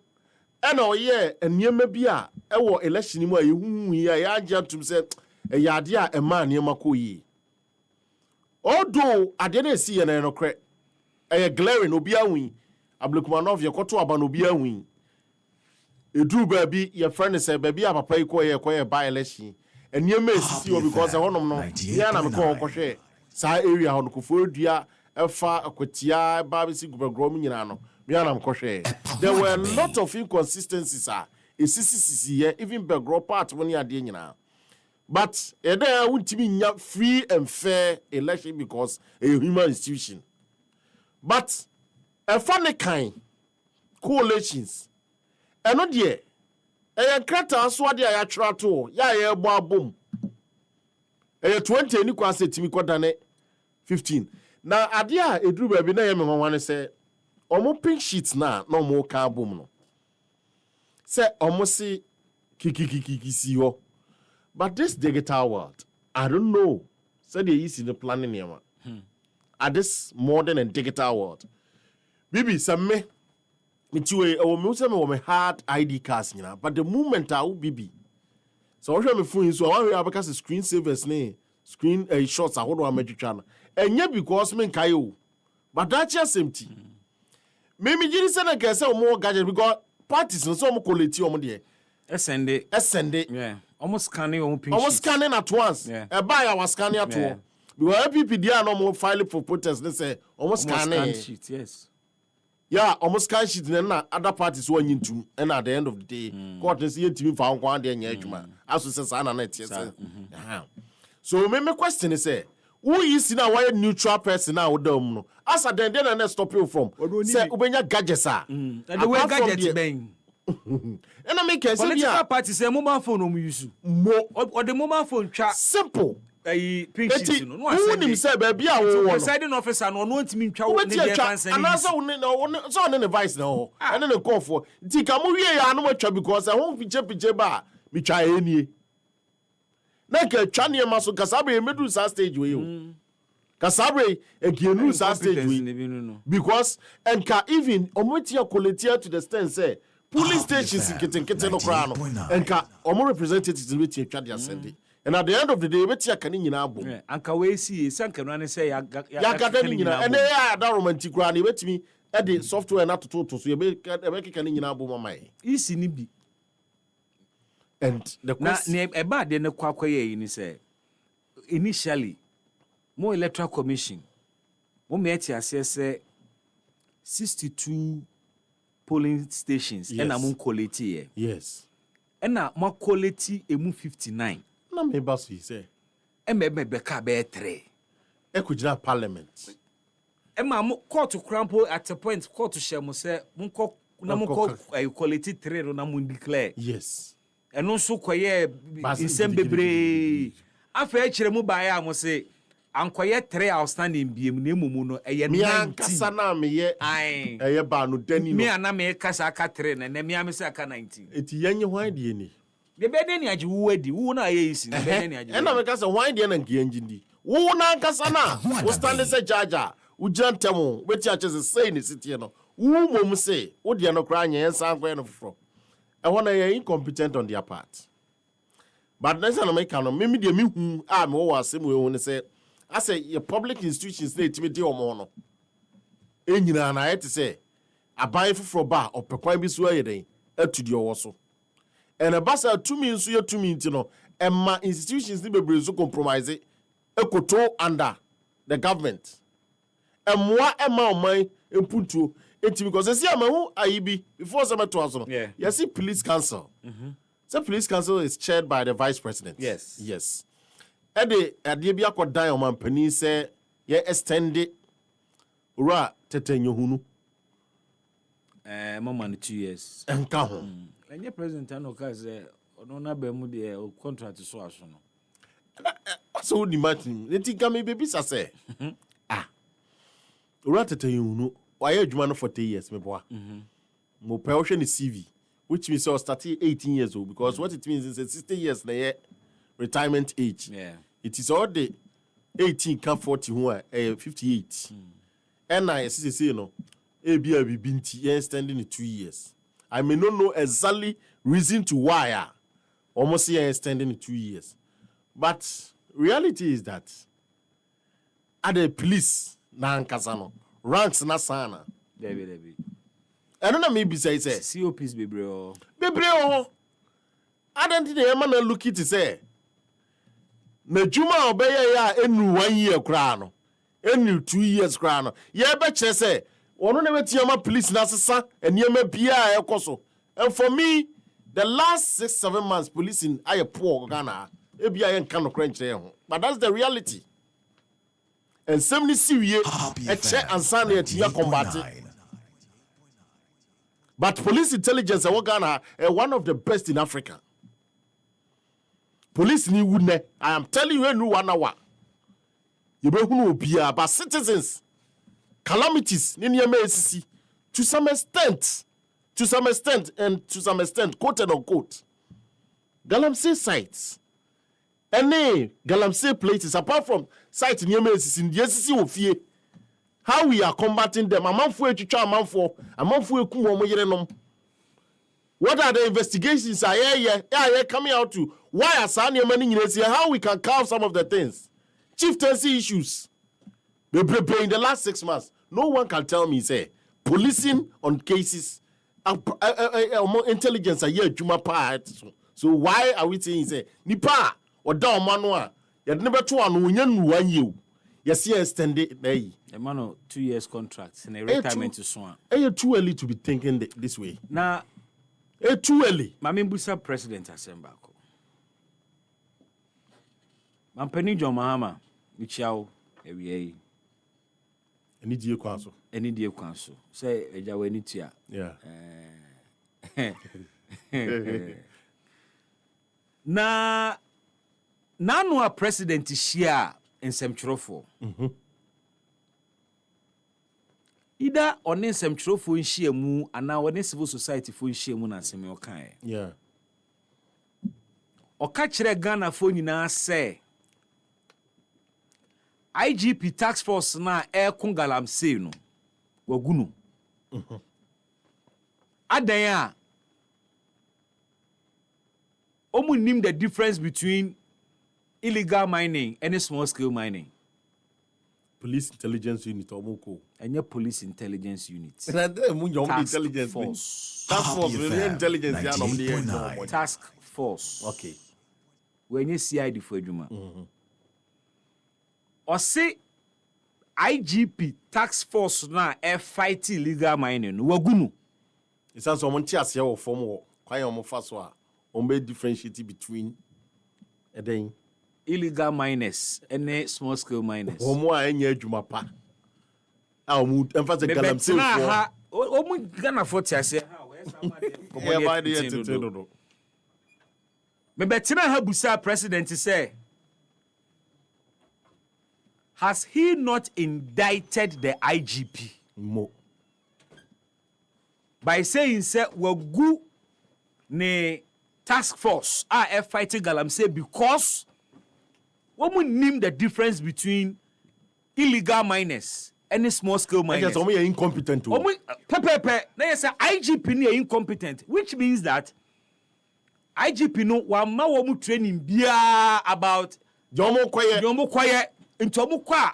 Send nipa no owo tumi krata so ontuo se woni tumi krata wo ye na ye papa na ye papa enti anunti president gu IGP tax force ono so the training omo de omo koy. How do you give 2 years contract extension to the same man you have indicted? And the vice president sat in within the meeting and said no, they call president because she is the chairman of the police council. Maybe ebebusa Ghana for IGP Christian Yohuno adwuma asomani ana money agina adwuma ho. Mampani ama no 2 years contract extension. The pension so a obesan ahwe police no so for 2 years and sana wakona humijim. But this is equally contrary to President Ankasa position on contract extension. Yes. The directive to the appointees 98.9 and the mama fa Ghana gas assembetina ha etwi mu beye busume baako.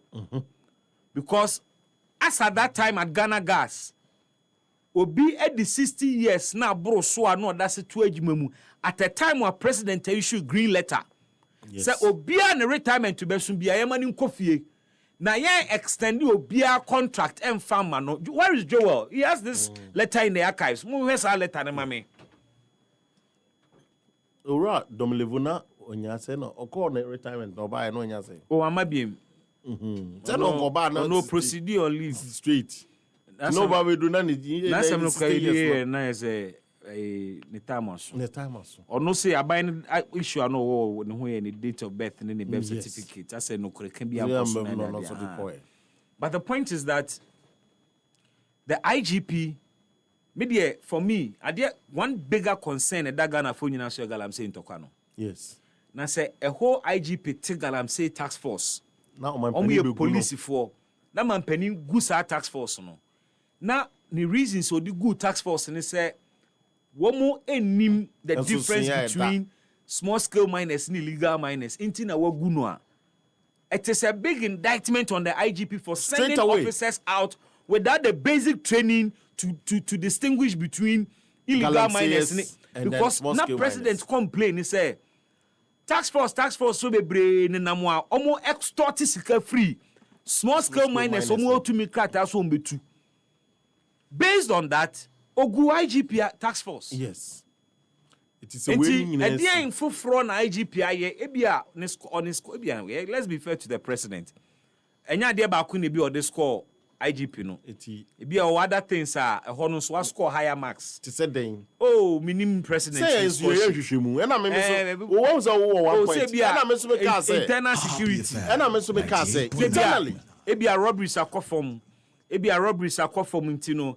Ene no ye chechiam robbers pa sort as here. Inti no be a president any aje adwuma no ho e be a crime statistics at that president table so ni enim but bibi inti no the president may be looking at something assuming else without admitting yeah fan said you can nyina score no ye papa you mean say when was the last time I would say Ann Roberts the don I bastion and now nkofo akum nipa now you the 1 day 2 day 3 days oh na say be akokọ so say immigration officer e mu ko ya chene e chenkofo yi. What's it? Na security officer. Eyana me say ordinary citizen. Me yana say to say police, army, and now say security agencies ni bia. So be film now within 24 hours you combat a chief tank of na enyama de fufuro. Ordinary citizen as civil person. SMC. Na say within a short period you timi take action combat tank of nyina. I don't know just how we are because security agencies, I'm telling you, sir, it will interest you to know, sir, they know every corner. Special, mami announce phone lines in the for no mumbremu na omo bemu no na yema yenu anomo NDC NPP phone so akwaba na omo tena se phone lines activated now.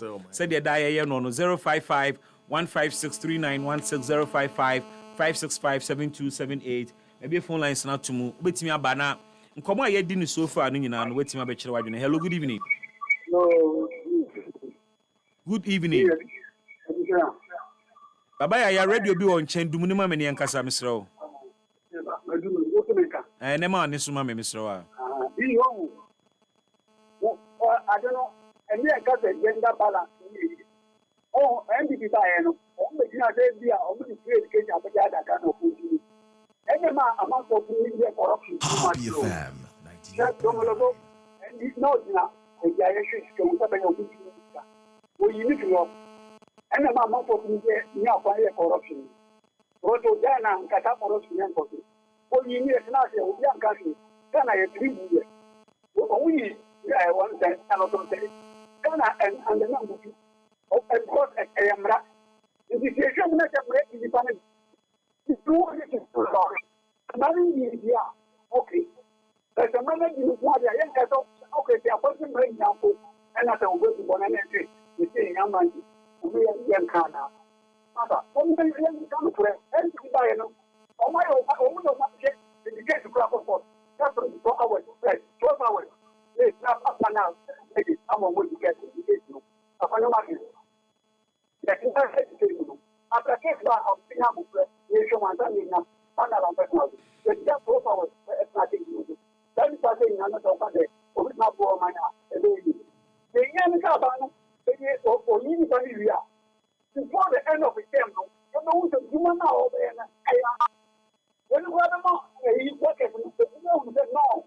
The manager about the air of the person said, oh, I think who's out and say, let's have a machine. When you want to have pressure,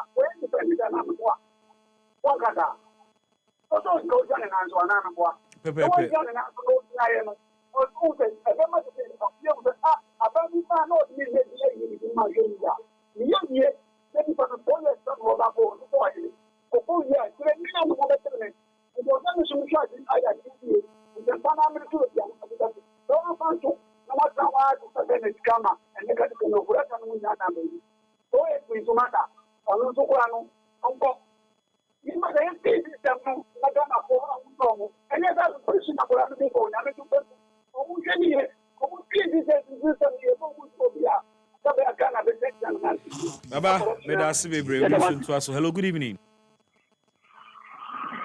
Hello, good evening. Hello, good evening. Hello, good evening. Hello, good evening. Bibi. Eja odini baby afrefi. Bibi anime nya na fu bi kan. Asumyen council di. Eja ko. Na minche MPP Sagbala School. You are can be a compare for eja pon. The only politician wire point is cannot dictate aye ajapade e dia che o man Ghana. The car me trim say or the bottom aye $6 million. Basically do send e dia che o man Ghana. So cancer machine e dia che o confront Nana mo akomadi nkomo bebre yenko so adaro ma mesre wada. Na patcho mesre nkofo bebre wa ho no so. Omampani Ewa John Donny Mama IGP task force now ogu otiera Ewa John Mama to oguru. Ewa Joseph Yami and business organizer. Ewa Ewa John Mama to oguru task force now. Ono no man omu nkom. Enta ma Ewa John Mama eguru task force. Eno no kote wen. Ono be ka oba odi na kai. Task force amu ama wo so bi nkoso. Aye record with the force. You mean customer obi ga meka kira no. Okasa tax force no emwa wo mu anaso no kache mahama so ngunu. Osi tax force no emwa. No ache na dwon tax force no ho a ade na agina so kase ono no kache dwon mahama so ngunu. Nti wo kire wadwene sesi a na enne Dr. Baomi ana party MPP ni bi pani bi decision shia na chese ona kache no so onye sa. Bibi na ne. Nsema yeka no. Eya de yati yeka ho ye mo edu keka se mo. Enye ne yati nyina nso so na eye no kore. Bibi, na some na Joseph Yami car no almost a statement no. Wakayo the mama say we go tax force. Men contest say Joseph Yami kan say IGP tax force no emwa galamsey. Say wo gina so ka say enu nti ono no ka che mahama so wongunu no. En na me say enu de ontimi nka ne sa. Ori yamfa ne sa. Yenko enim. Yenko enim no. Bibi.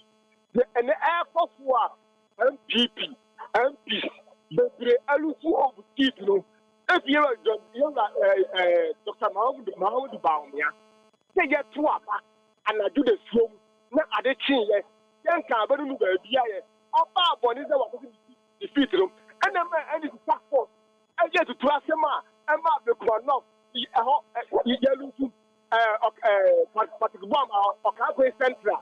I can take it by force. I'm the police force for the second away from the car about the 1 minute. Baba Sadek was really about all the years. She another umbrella. She said, my center, can you cross war? Your poor Lessia, let the commission 72 hours so declare Lessia. And this your collection, nothing you want to so far. One minute, the world is no, yeah, it's a can have a year now. Because you can present about the years as a parliamentary. Today I was saying, oh, 10 years, I'm going to declare. This is what you do. And the man is for and the woman says, "Well, I get to be a to me." And I'm not just a what of film. Was for a woman. So, I'm going to fall by and almost fall by. I don't get to work and I wait there by it. And to me, the phone under the my way in the okay. Yeah, any acquired. You interest the get also my on the side the phone. We department. Nana me da say, yanko enim. Hello, good evening. Uncle Bibi. Hey, ja. Good evening. Good evening. Udini baby afrefi. We idi e ka safri tawura laji. Idi Ghana ti. Ya me nya na mako. Won san bebre kan. So we precise ah. Mi chia na mi chia obedefo am studio. Dem say wan ga some testify issues are by electoral commission. They buy at the end of crown on my yes was on go in office. They when I coalition. In now in Kusiaga. At the end, no, about 6 feet before the Giant Sana or declare a French election. Yisia Yakasa Kai say over 78 hours now would declare election. But we have declare say you are losing tea. My issue more than 72 hours now to declare winner that 2020 election more than 72 hours. Yeah. And at the end, nobody declare no or declare multiple figures. About one or senior one, about two or senior two, about three, and Sana or declare the winner of 2020 election. And yeah, so we are sure to say you need easy to and no end there yet again. You say call to say Abana Yakotuma ono Nina Uncle just uncle to you and they are there in ya. Ubia I found was say ya body. Yeah, friends, election we are the parliament. When you be a woman or so testing the court, the court and declare so you winner. Now they will be a fire queen. Who can be a one on with demonstration and pay your friends that's OSP.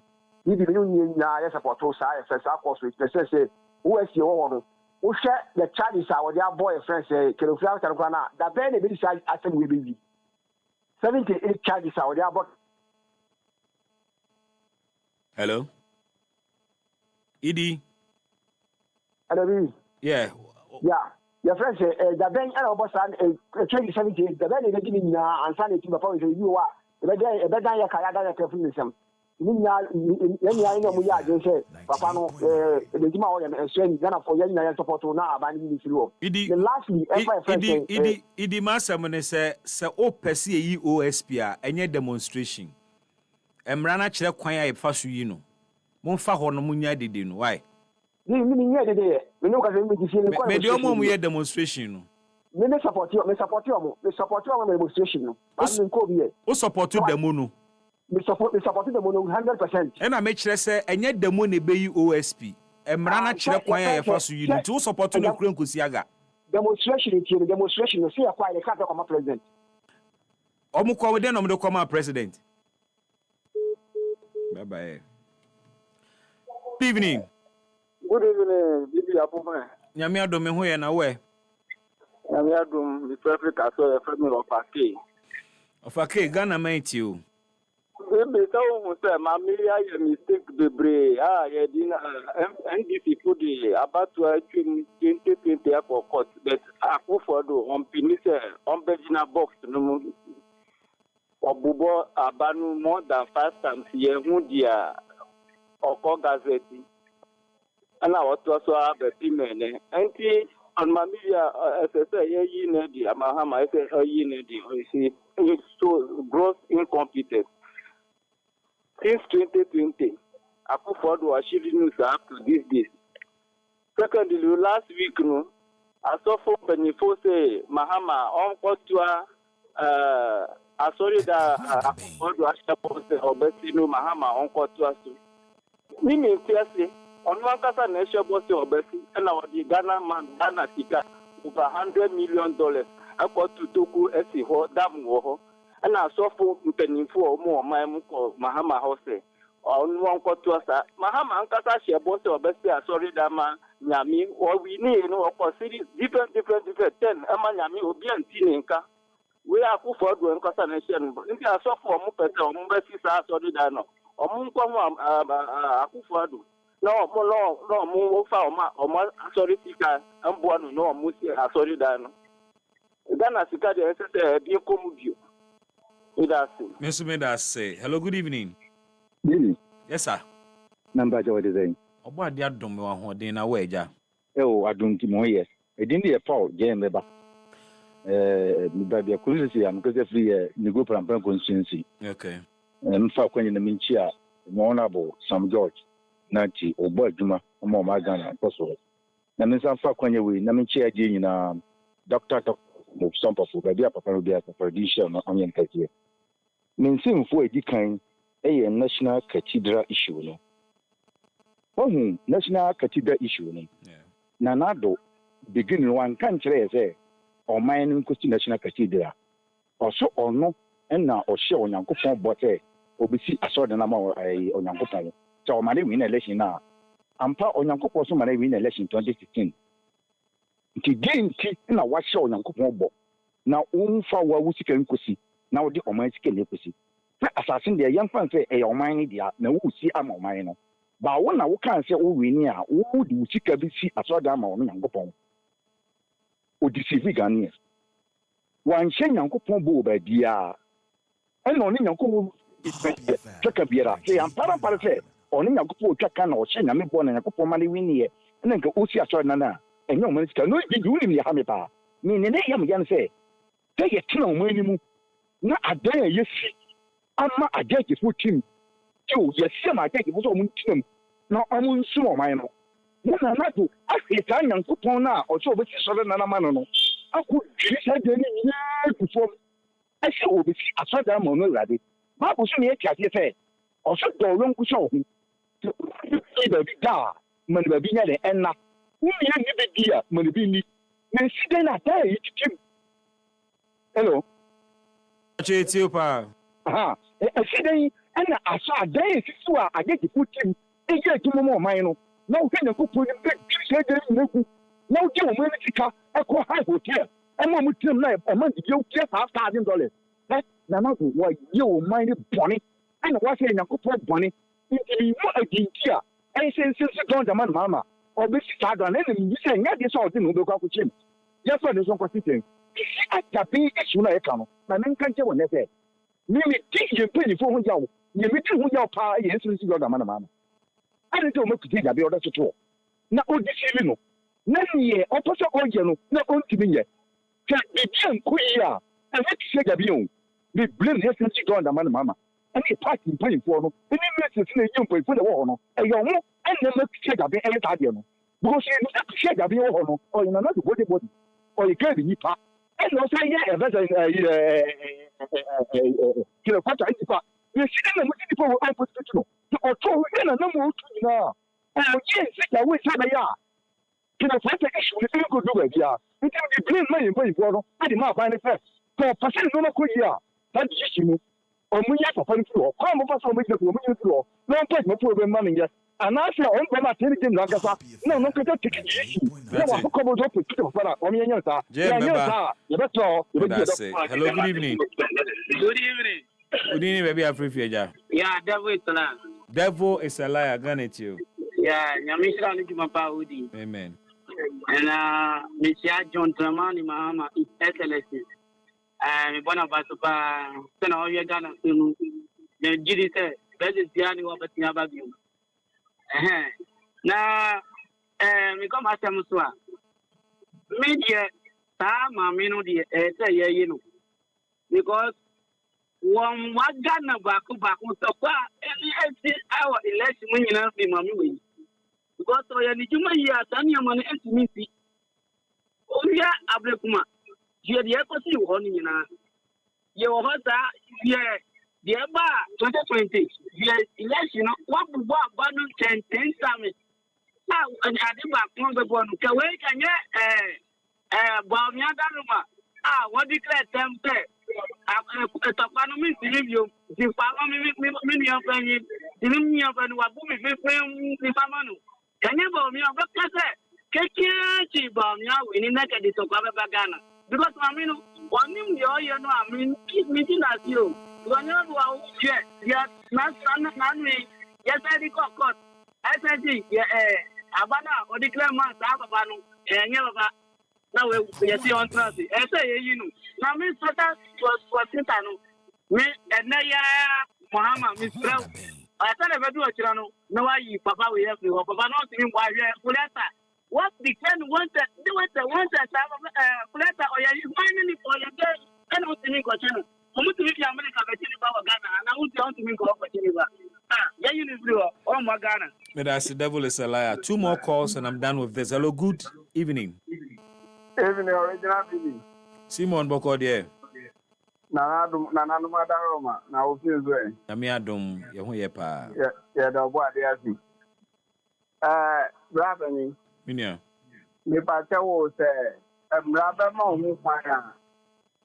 Na Robert we are so betimi atra koma parliament for troko.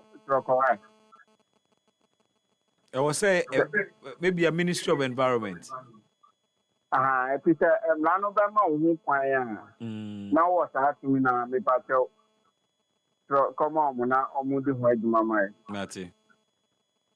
Me feel one more you see, saying you know, say, of what I say, yeah, you know, now, Ghana, ya do ya hu. Ya ndo ya hu na ye your mind be to say, French access be a yes, ya. I can buy this, I can hear my head to or my women. More or less, you know, I can get it to her. It is a patapa say, Nanya politics. Na mami na kasa onim so kotna tie na e fata na dwuma ya ye mani kotna tie boko no nse me gracias. Simon Miss that's it. Last caller. Hello, good evening. Yes, sir. Where the mouthpiece of the center. Sakura Ganet you. You know, so time is nyapa. But you know, nipa ba of kasa topic bako enuanu. You know, when say Ghana mra wo no. Omoyi say o ka say Charlotte say the petition calling and Canada and find Juma own himself, Martin say, Cancer. I can only say another NCB Ghana. Any number BC. Maminu now opposition, Maminu supervising election. Emma Nanadu, Ubaya or Mampini. Ubaya pair your see faceless petition. Edukomawi, at Satina Kura, Nima Omoamudi, that aim for Nanadu Jinasun or the Charlotte say. Oh, baby, I echo. And Canada do the best man say also be this country. Any Yama BC. Who buy you start to say you were higher, you are. Oh, baby, I do. You see, here the year or more, a year or more. You suppose to say Yama BC and Cosmo. And so Nana do the best man say on CB Ghana now, or the dear brother, you be 2 weeks. To be only a minute. Sakura me that's it. Last. Hello, good evening. Good evening, baby. Oh, yeah, my last caller. Udini baby a free fee.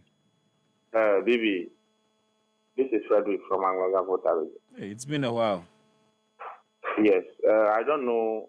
I've been trying all this while, but sometimes, yes. So, baby. Thank God you are here today. Yes, you see, the Electoral Commission, the job, as every Ghanaians are saying it, they think it's an easy task. Maybe the doing of NDC when they are in opposition causes a whole lot for EC.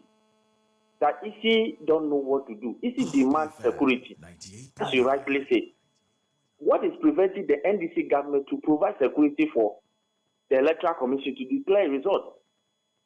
Where they know those tax that are threatening the Electoral Commission are NDC members. Look at that. To the extent that they burn some of the ballot papers, thinking the Electoral Commission is not having the copy. So it does not count the ballot paper where all the agents, including the NDC agents, sign already. And then they transfer the kiosk to another collection center. Then the EC decided, the returning officer and the EC officials, they decided that they want to move the collection center to different places because of the tension that the NDC members are bringing into the center. So they moved the center to different places and declared the result. Where MPP parliamentary candidate won the election today, John Mahama and the NDC, they tell the judges to say that there should be rerun. Maybe they think when they do rerun or whatever they do, MPP candidate will not win or not. We learn a lesson from Ablekumanov. If it will take some of us to die in Pandai, we are ready for the new patriotic party. The doing of the NDC, they think Ghanaians, we have sold the country to them, or I don't know what is their mind. We will not take it lightly with them this time around. You are ready to die for one seat. I'm calling on the national executive. They are not up and doing. NPP national executive, they are not up and doing. We are begging them. NDC has taken that for granted because they know they are failing Ghanaians. So what they are doing is that they are just promoting kiosks here and there. Who never had NDC cases in this country before? When you want to talk, they say Kenofuriata. The words of the Ato forcing case, the Giri for project, how do you call it? The Saglement housing. Those monies are not bigger than all those things they are claiming. To the extent that the Attorney General will take a matter on social media, later auditor report to say, every cathedral project, the government duly pay, Kenoforiata and the MPP government duly pay why the fund was approved by Parliament. Frederick, my time is up. What is the NDC members' problem? My time is up. Let's leave it here, my brother. Thank you very much.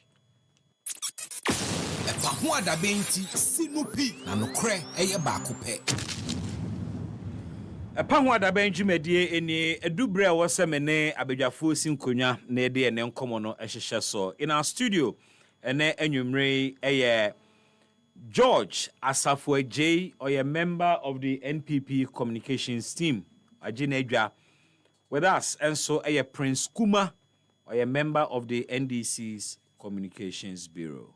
Penny for me, Mama Kwaba. I just saw senior. I don't know NDC Abanda Roma. First time in my studio, my boy.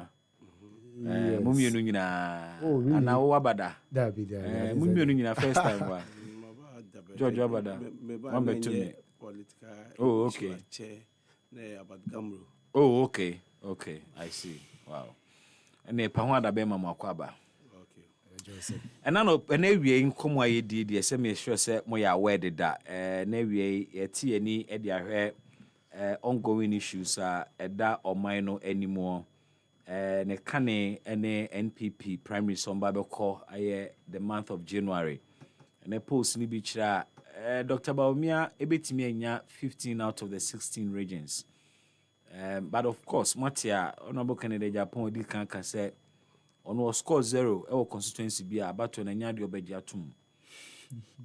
But utie party mpanimfo ne hihye omo de gu akwamu a I was say Sanshi Shen pa ne be adwuma de a I was say election year very free and fair. Question is what is working for Dr. Baumia Sano? And bien pa na ebo adwuma ne ma no wakodenti ana say den. Ana pose nso no nya de o se de ani de akiri bebre. San say ne obi beto abakọ de obi beka say ne kusakusa nyina hye ne trim. Ye hwe minority caucus almost say Tamale High Court rule diaba omo etwa kwandai parliament elections. 98.9. Omo semiti awa. Say in court, witness NDC candidate Freya ka say aba womo etwe ho manso ye 500. But we aba ne to ye na NPP candidate ni nya over 27,000. NDC candidate no enya 23,000 plus. Otiti free mu a see the 500 ni nyina akra ma NDC candidate na. There is no way obetimi win Pandai City no. The NPP candidate will still be leading by about 3,000 votes. Enti ye twa mu akoto aba ni nyina no. Minority for ntiase. Say 500 votes are the name of polling stations as 500 votes in the final. Yam concoto abano overflow. Na ye twemu e omreko a about oni sunsun so no o can see any the difference ne ma ne ode asem ne ba court no kranya de a obetimi awini. Minority for asem no. There are protests to get the special prosecutor out of office. How this will change anything, I am not sure, because the law is clear. But the question is, ye need special prosecutor Juma wo ye ho ana. Na no ne update or the buy or X spaces or chira. Wetime retrieve sika hodo bebre dia mo man no, but no it doesn't make headlines. Also about 30 cases e wo court at says ye active running cases e wo court. Say be mo judge na by force wakochi obi dia tum. Also obo adwuma. Kenofurata final order no court. Even though you can say, unhia no Ghana, ansa na de na court. Finally, he is doing it. Nipa do na eni ni mujidie. The petition before the president is that Madam Jean Mensah Happy FM show gross incompetence, cronyism, and afei so one bro for na mokano stated misbehavior. Jean Mensah nko anase ininaso bia nisa petition mu. George Misha Simfree way. I mean you on these matters. Mefa sa kwenye su no machia me nwa be malaji. Ahwada ben. Alaji Kabi. Yeah. Okay. Nam di chia Kaseɛbɔ ma ye nwa be ma yenwura ane yadamfo Dr. Mahmoud Baumia say Nyankopɔn nam ne tumi so wa ma na botre aimu odu na me chance mfemfiri efense Baumia hona one say ohwase nia osi ye the campaign na oni adaji bebre say o promote the opponent and ohu ni opponent say oni nyine aye busua baako enti on si afisem hata bonten so na Bible kase eni anyansafo mo na da no nyansafo na obi bi oni kwasiafo bo no hu amane enu nti no hwe nipa Dr. Baumia no muta di nkomo a o mampaniko mpenifo a o madwe mu da ho enu nti no baabi obekọ bia no mo kire ne nsem o yede wonka kire se wa mini se opeso o yede okọ election bra wodi na tem no ni time wodi watem o mo a wodi obi atem na o promote no obi na dwen se obo obi di mbone na wan kwa na asmesi wan ntu esa na fe nkofo yede ehunu yie na Ghana fo wo ade ba ko be se me fumo mitia na aso di me praw na be sorry me pa achew na nkofo nyina hu se ma pa achew na se so ntie na ntoko twan a afa nipa nyina ba ata me a me praw na chi na afa omo ne mumu ade asie eno na ekum me ankasa mabusuani me nua ba ma kan Japan de ntia me so mabusuani nyina bretufo o ye bretu me so bretu okay na nso no ewom se ne den de Nyankopɔ de akyɛ afiri saa abusuanum se ba mi asem ne ka kan de obem na mom no de me ka asem 98.9 baby obegina bia simpie bia so no promote ba omia yeah sure yeah and why say anu ti no ama ba omia ewini no aye so easy for the premise no na we need 15 out of 16 regions are enye me nwanwa na se ne yesi kɔ no de one here obewini 16 of 16 oh yes if say owa abotre ebi be kan metie siracoles no ebi say waji tumu tem do nti won twem ma na hyiansa ejantom no aka se ne ne de na nkofo mangu na omo de omo sese mankodu abrochi da bi da when the first onyansafo wo ma basabasa bia den ensiansa ansa na wabede wasa baso obeso ano nemom se na edi kwaye no a ya hyehye niema ya se niema bebre na so wenyina chi no dabi munya abotre mehwe se ansunsuanso se kɔ na ye nkrofo ne buafu o manto aba no so simple se me ne wo ekocha ade 100 na 100 no me die 50 wo die 50 na se minya ebi ka ho na fense me die nyina no omo amede be mo se omo ni interest na wo die 50 no o maintain na me die 50 no interest na mo nipa be se 10 penny ya interest definitely no wenya o 50 no abe kese abro 50 what you say enu na MPP lose massive no if say na yankofo bi wo ho na asebufo hyehyomu na niam bi wo ho na mo ntia ase yi na da bi su call so great delusion by NDC yeah by to no be mo call first mpeso ahodo so ka che nkofo say mu ko tu galamsey no na ye ba so e bebo matu na obapeka say oba obemo amnesty omo ya chichi omo no ampa so oba omo amnesty amo yi omo nyina ene hwe amnesty no ma ye no oba wa ma amnesty wa grant amnesty wa amnesty no grant ya kire nipa kro ya mo amnesty no o kan statement na omo a omo mfie ko animu omo a omo yare pa nipa yi omo nyina wo kohwe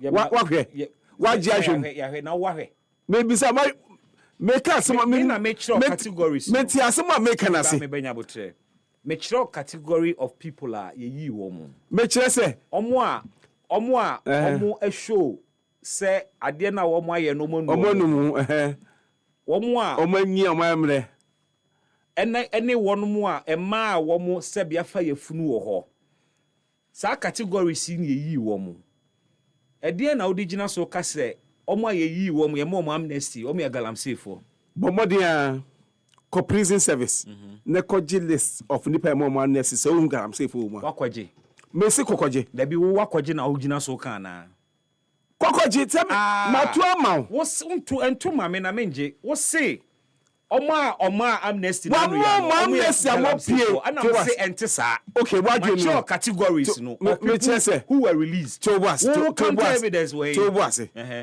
me say nipa na pia bonten no de make no kokko hwemu da hwe da bi esadwuma na menye oje sa de na moye wo betugumu a wo se meme nkɔ hwe enye betugumu o statement ne ba out prison service issue statement eno mo kire nipaku adafiase a yeyi wo mo afiafiase by president ni tumi nipa yeyi wo mo no o ma kire categories ma bobo bi so a kire mebo ana mi busa wo se omumu hwan categories le mu hwan na wo hwa esi wonu ye galamsey fo some say the sabre achichi bi guru so we galamsey fo omo aye release wo mo no omumu hwan na ye galamsey fo omu hwan ye wen oba somebody ntwe maako ma categories no category bia no ya ka se wonu mo ye galamsey me say we are go so ka so mo galamsey for amnesty okan ye ene ko hwe mo wa bi amnesty enye no kre okay wadwen no ye to asa enye madwen no evidence bia entai na okan chi maybe evidence obebre me ti for na ne enfa we nche me da se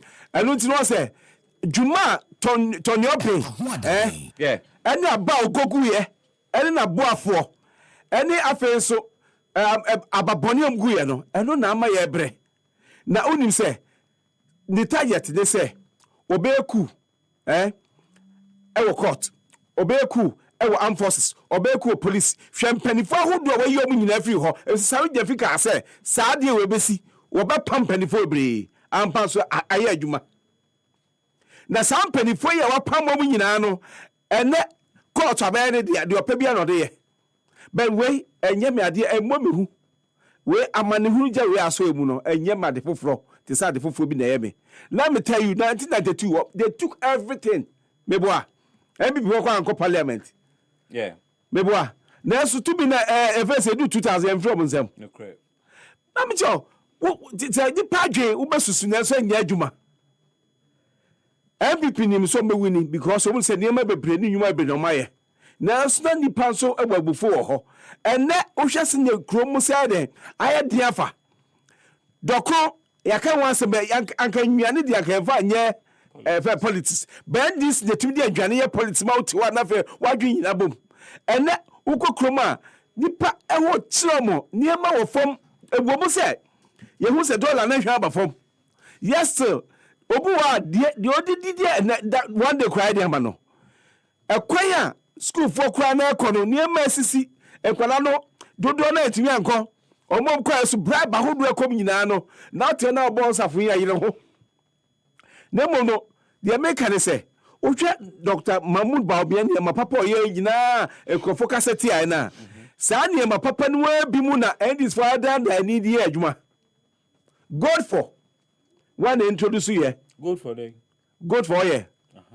and it begin me mother say was a good for 98.9 yes sir and good for na matme adwen wa da ni ade ati good board and na mama garam say west na saade ekoso nyina no eye one na say saya atwa ho achi a kire say de omane kono ekobone e say ye fudie nyina asai ye sa say sana sahodo a efa gam say so saade no eno ti no na ka was expecting say anka sam betoni obi aba be pa chewo say ade a meye ma anye ne ye Ghana for fa cheme na so me look say Tony obi ntu sa na mo no e say o man pani won interest so ni interest anka sam ro must of emergency say on only the first gam say no obi anya ye nanso no ene oyɛ den no akosi anokwa because ni mpanifo kora no etumi etu anamo party chairman hodo any empodu calling down that no nyina mame enko the next topic no so na menko nua ho say we ba omi ade no enti wo hwɛ niam papa ba omi aye na amagana for dodo na started descending omo dwe nipa we na nka ne hu ni asem ba yante niam bia se ye tie atro ne na da bi free NDC entu ne yanto abando na se no tie kotuti aye no na obo sensusue ene sesai sonko ebeba na emom no 16 out of 15 out of 16 ni there e possible say ebe ya adwuma. Okay. George, Medax no home so na mako Unia Prince kuma ho na metie ono so ne thoughts on Dr. Bawumia's chances as per the polls are eba bontene. Prince. Mecha na machawati for ina. Machia Honorable Lawyer Beatrice Annan. Oya Jumani Dr. Callistus Mahamani Yajuma. Mecha no for the support. Say a practice democracy. We will be an hour by more. You should be concerned about opposition party. Because you see, I judge to say very more democracy. 98.9. To some extent, MPP for no cause for their interest. Not necessarily because about to me, I be 2 years and be sadly. You want a strong and formidable oppositioner. Or make him offer constructive criticism. And yes, I'm minority to anyone. And that be too for say, or monko, no monko regrouping, no monko near cause, but. It does appear as a missing and I say, me bra, and son or cano. They are still living in deception. MPP 2 on, or yeah, they only say, Okaja say, now see that be. They like shifting blame and responsibilities. Okay, 2020 election. When Omu Lucy FTO, Mengas Omu Lucy is sitting on more difference and down about say 3 difference. Now, what to me, as much in a pepe and this MPP in the 8th parliament. Now, I catch him say, oh, no man, I'm waiting to Ghana for 2 but I see Derby. Ninti Omulusi because of Galancy and more fighting to the point say run out to 2024 election. And a whole medical doctor or no more the consequence of illegal mining say you will not fight Galancy today, you will not fight it tomorrow. On because what? Now, meanwhile, I'm almost shifting responsibility. They didn't study the real cause of the reason why until one number 63 gap na Modiama NDC and so tea or man him. So if election in Poyata Gashin and Kamofai and NDC Kakaya majority. There were about 86 mining constituencies. We share 2016 now, more winning about 64. That's in 2016. Abraham Mahama free so. And then now around 22. Over 2020, more winning 51 and winning 34 na independence back home. Clearly means any illegal mining here or net loss to NDC in Galamsey constituencies difference on 13. 13 no cross and 13 no move back one. Back one is an independent candidate or you're a member of your party. Inti no no a member of a party no Lucy. Over constituency to John Moro and your traditional seats. John Moro NDC sana wabeje. Over Laura constituency moving in 2008 2016. In say NDC when they back I cannot tell me say a supposed fight against illegal mining. They did base their argument on data. And that's someone now. Oh, you Lucy because of Galancy. Some better than say that be almost about me data man and throwing that. They don't analyze data. 2024 so almost I say NDC for data. Microphone na sebi Ghana for sebi mo adwan bofo ma omo ni krum ha say we call that down we say add inflation call inflation for so want to asimpa the rate at which are normal both cost it's not normal boy cost until obi and normal boy cost e ka say impunity arrogance of power president Akufo-Addo ka say on sorry traditionally o hwa efe eno no me am call that down we say pa chio e ka say obi ohini bi o tia no so on sorry we say me pa chio sorry o tia no sorry president Akufo-Addo ko voter region our culture almost say mokramun to abamame. It's sometimes statement people are right to, but all the circumstances will be so formal or more chromo. That's when our president at that point we greatest of respect to him or lucky emotional intelligence to tell them say mun to abamame and can what's me bahampo. Kwabre for mo to mama MPP or mo to ma kwanya no president politician they have to be smart. Oh ma kwan ma ka matemeye. Wan you wait match what to. Dabi. O culture mo so mo koyo ma kwan. And no arrogance of power and NDC for na kai. Until he lost the election because Dr. Mahmoud Baboya, who in 2014-2015, running economic lectures, he used some economic indicators. And I made the buy. And now I can see the one someone normal can say CD. Or I can say about Adriani say the Adriani politics, but the facts are sacrosanct. Opo BLD Adriani, Oko market for the first time cover Adriani when you boy is saying. Now end this for mood intro Dr. Mahmoud Baboya on the year. And on Moko market, beside the phone, I did when you boy is saying on the campaign. And then this phone here. He used macroeconomic indicators like inflation. Aduane politics there, it predates Dr. Baumia. Or no, now call markets. That's fine. Aduane politics there, it predates Dr. Even Professor Mills of Blessed Memory cry AB. In Chroma time, Kwame Nkrumah time. Yes, I know MPP for Parliament. And MPP for tradition. It predates Dr. Baumia. And I'm make sure I say economic indicators now they run economic literacy. And I ne. Year quarter about 2024. Ghana for be say no say President Mahama say be on economics or bong sebi. Into ba 3.8 as at 2016 December no. Wo dia kodua ma kodu somewhere 16.5. Enti then I say Dr. Baumia no. Oh yeah. Candidates with my believing you are talking about. Inflation and now we see, President Mahama was born 8.5. It does too much. It also into maybe and I say 15 maybe. Oh, the 2022 now called 54.1.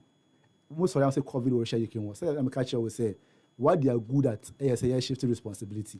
One kind World Bank for policy note report P10 or report catcher say the reason why the economy no echo so low in 2022 no has got nothing to do with Russia-Ukraine war. And the facts are there because prior to even COVID-19, the economy was the verge of collapsing.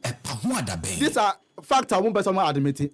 I say, who now say, yes, you will lose again. I know, say, okay, say, if you are Canadian, no matter how Canadian religious politics or tribal, me, or my say, I'm person can be brave. But if you are to analyze Dr. Mahmoud Bawumia carefully, you know, Obia Mibono, which I am papa. But Osho Obia or smart in playing religious and tribal politics, Dr. Mahmoud Bawumia. Or any Crawford. Religious politics, but according to the culture, say, it's a mama because me a Muslim, me to bring his own votes. Okay, so me corner me case okay, me a Christian, Muntu Abamami. Okay, northern part of Ghana, I can give you footages. Or sign call or say, me President Mahama in our northerness. The line or argument no. It's a Mutuba President Mahama of 4 years, but Mutuba me northerner. That means grounds of Muntu Abama and they say we are northerner. Into what if say, yeah now Obisu ko Ashanti region. Kennedy so okay, me so me munipa. But I say no, wait me I say. I mean, Dr. Baumia was making a fair analysis. Ghana had 2 candidates to choose from. Yes. Forget about the other parties. We had 2 candidates to choose from. Yes. Fortunately or unfortunately, omu nyina free one part of the country. Into his point is that maybe choice me nui penam war. Problem back what choice back on say on 4 years pay. Yes. The other is that mean so I hear answer na mean so me nyina free baby fako. Maybe there more than 4 years.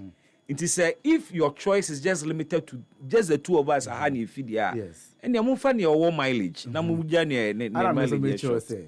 Say no say to mama 8 years no. So 8 years so dimpo 8 years me bo. Enti ntia mama 8 years be no say me northern. And I'm so sure say Kennedy zuko Ashanti. No ka say omo so mo ntoma me because me kra me di president. Ense se me dimpo am ye mu nipa no bi. Me Ashanti ni enti mo ntoma me omo si tribal politics. Omo deal with the issue. Right now numbers na mo parliament they say panda kra some asanya si. Asama ba. Panda is ka ko jaka ho. Because clearly as some of the court we are very clear. The 41 I the court wasn't about say 41 no kwa. Now your samples I represent say pink sheets now more demand polling agents no and now more calculating results no. CR 127 regulation for the 3 very clear as to how in 41 polling stations. Yes, 41 no. Yes. And I say pink sheets now more demand no. And I court say that be and when they say fake and now more calculating results no. And samples I they justify say the whole election no was riddled with irregularities. Entire court no admit say the plea and I said the petition no can say that be and then be now say yanya rerun for the whole constituency. And these are the things I'm more here. Is ni free or they don't join free pandai. Ede ba tamale ebe announcing results no. We believe say entire follow case way from December up until enya menoka say November say you determine matter. Ya nkokonto ka nkobu obia ko you say na your evidence you bit my duty or court. Our court no admit and I say uphold it. So then your argument is that the Electoral Commission and the MPP connive to use fake pink sheets to collate results. The returning officer, I want to be specific so it wouldn't appear like EC in entirety. Yes, returning officer now or so constituency one. On our share mass no man course. or sign the evidence back. So then that's the point, because the returning officer for the parliamentary elections represents the EC. I know. So the EC I fully connived. understood you, but you know this communication. You don't have to create a gap for somebody to misquote you. The moment I cast an EC, especially in the moment I discuss something around electoral commissioner. No, you are impugning the integrity of the EC. Then it is not just about the individual. Say EC officials, EC, and now what me internet to be say or say, and I'm say I don't know why you the whole electoral commission among some regulations. It's obi then I make sure say the electoral commission can die to specific. Say no more year, say no perform more year transfers. Say chair districts no more year. It means yes, the electoral commission, but specifically this place, because sometimes in communication, because the electoral commission.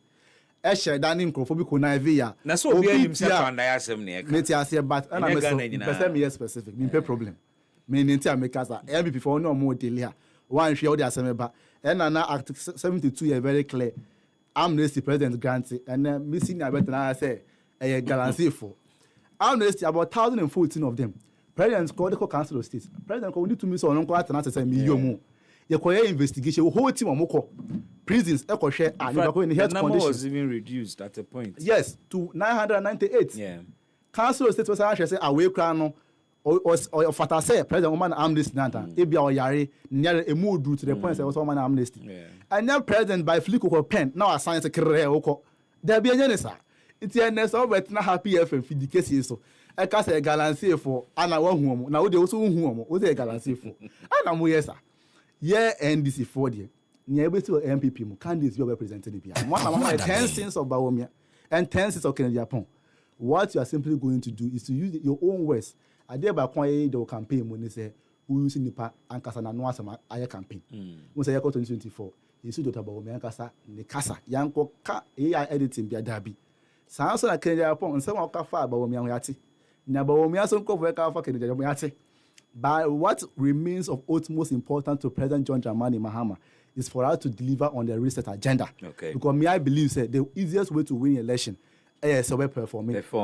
And one Ghana for the abandoned because a bad thing per my study of Ghana election will be able to do. Reagan be a diamobia. Ubet my use security, but of course over from Ube Lucy. Why we are. So one bomb one man for the Ghana for in as a 2 about year. Who cost for 500 per police station you lose. And see the best thing that ever happened to NDC in say, you be a normal year. Promise I my Ghana for you be deliver on that, and the 2028 will be the easiest election I ever. Let me come back to you, George, on this one. Prince Kuma Medasina, Wakume Swama, Medama call George Asafwe or George Pandai. Most more rejected, but continue they were really away. But to say minority filing processes, stay of execution. I feel more appeal against the ruling. So. But walk me through argument a minority for Nukrano. They make the point to say, Omuhuni intia judge ne betwa election ni nyina mu. Awo mreko a NDC candidate no ne witness of free say votes are in contention in 500. So 500 Ukrano. What they can't ne vote to one. There is no way obetime beat MPP. They can't catch the can if the case is to say NDC for before some power no. Yeah. Omo come here so make coup. Ewo offense Supreme Court. Ewo some Africans asem we. Ewo offense armed forces in other places. Nyina so maye. Ama mpeni. Me not comfortable with the use of the word coup. Omo pampeni for coup. Tie. Se uye coup a onfa mra so nye coup. We Chief Justice, our family council Chief Justice. We Chief of Defense Staff, your procedure net to me constitution nema wade yesa. This all case why you kua our judiciary and forces in more wrong. And you're wrong. The Omaya no. Obi to check him so family council. Na so kwan ba ko na miru so no why ku indirect. And they say, yes, my many the nikun and in the ba etukwan. Our Ghana Sikam. Sikano Kwan, the do say fine edi mpanimfoɔ na who ni so de by force aju obi adwuma na wotu ɛyɛ force somebody ade adwuma no ɔbɛ force na de wagye so de ne gye ho meba sɛ mmara na bɛhyɛ wo nsa nti afei deɛ wopɛ na ɔyɛ nti wotumi sɛ accusations no nyi a ɛba nyinaa no it doesn't hold but akwa sɛ tinkyina ya adwen sɛ yɛyi wafiri hɔ na de obi foforɔ abɛhyɛ hɔ deɛ de bɛhyɛ wɔ so wɔ interest sɛ hyɛ de bɛhyɛ hɔ no nipa korɔ no osu sɛ deɛ kwa de bɛhyɛ amagye na mu naga I was expecting say okas dabi ade a mo de pese mo de mami enye ne kwan so no say famna kwan so na mpo na ka me be mam na me tu kwan me de me yire emba tu kwan we enye news won say anka e wade bi obeteji ade we da no de do my ho de make out ma say me tipa very good enu ti no enye nwanwa say judge meta asem na da ho saa na after judge abetras because no more chance o menye o hihye nyina ma na de awie pe na nipa kro no court o say 40 or 41 mebo a e no de akose 500 bi wa o so na say o de say akọ na e say ye ru 500 ma no na go to so aba na after akọ bato ne yema e de ne ko twa the whole e ya say nkofo awie aso bako gina samum ne ye ko twam because o be gina no to aba one charge your money we are taking them for granted. When the child say, Missy Cool no my yes, sir. Almost so let ya Ghana she say, penny be our be able to to you, your map on Musafo, and the coronation said, Corona, they don't pen on way. It doesn't matter. Oh, the pardon for bones for you. Well, what can I put on near my Nasa Esre? If you dear, a unite to do San Esane, Nasa Sodi Mirina, never Tico Sane. Oh, and no to no na judge odi asem no we no to be say I don't know make I say bias bias say nipa de ade aba say konwa maako 41 we ye ya be 500 and the woman menti ase o sinchina de obi awudi de matwam on de to be twam o Ghana ne de ade open no ye ode ogina mra so no de de mra de ogina mra so anka 41 ho adwuma no be ogina de mra so ma vom na je kire mo ho kaka ne ma bia ensefra enti otu se o mo boga na ma ani Ghana de hie e fe se awia kete kro no a daily robbery na ekoso e wo Ghana system nim ewom MPP for edu abi ya anye ne ma bi yie e na ma engrofo bufu ye engrofo anto obi bufu no so dan wa to atia bebre no hele niema a hyede ehu hyede hia papa e se asundue kwa ene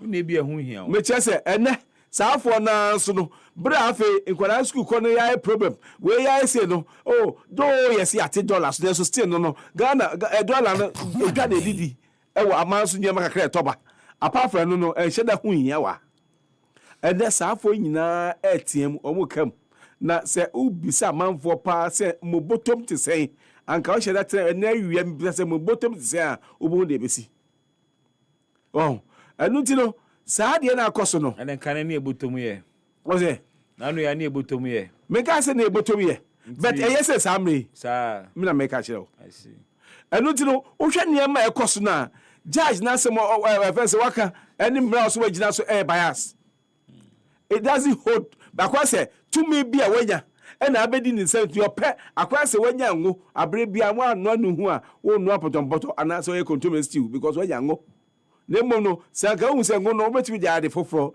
a betu aba mfaso a unkoso a lodu candles ana se cholesterol enwuro body mu won anu ti no unu so okay midi ngu bebre a de be pa se bebetu aha me betu nya cardiac infarction as bi sa obehwe yi se me ongun bebre me fa mi nya samna oh the end is here am say corona be di om sem di ompe no mo de na so so nwie ku me kan se bi o se so mo so mo timi om de no ka se bi a hwadwo sa uti wa Ghana for na betu aba no na security ahodo be ko nyina no se Ghana for bufu a Ghana for respect security system no na mo so bufu a bibia no otimi de esi omkwan anu ti no saa de na akoso no ama ehu se ampa endi se abae so oba be so ma no na impo wanya to test plus 1 seat yes still uchi obi nsa asaje hwe de kosi we fence abrikwa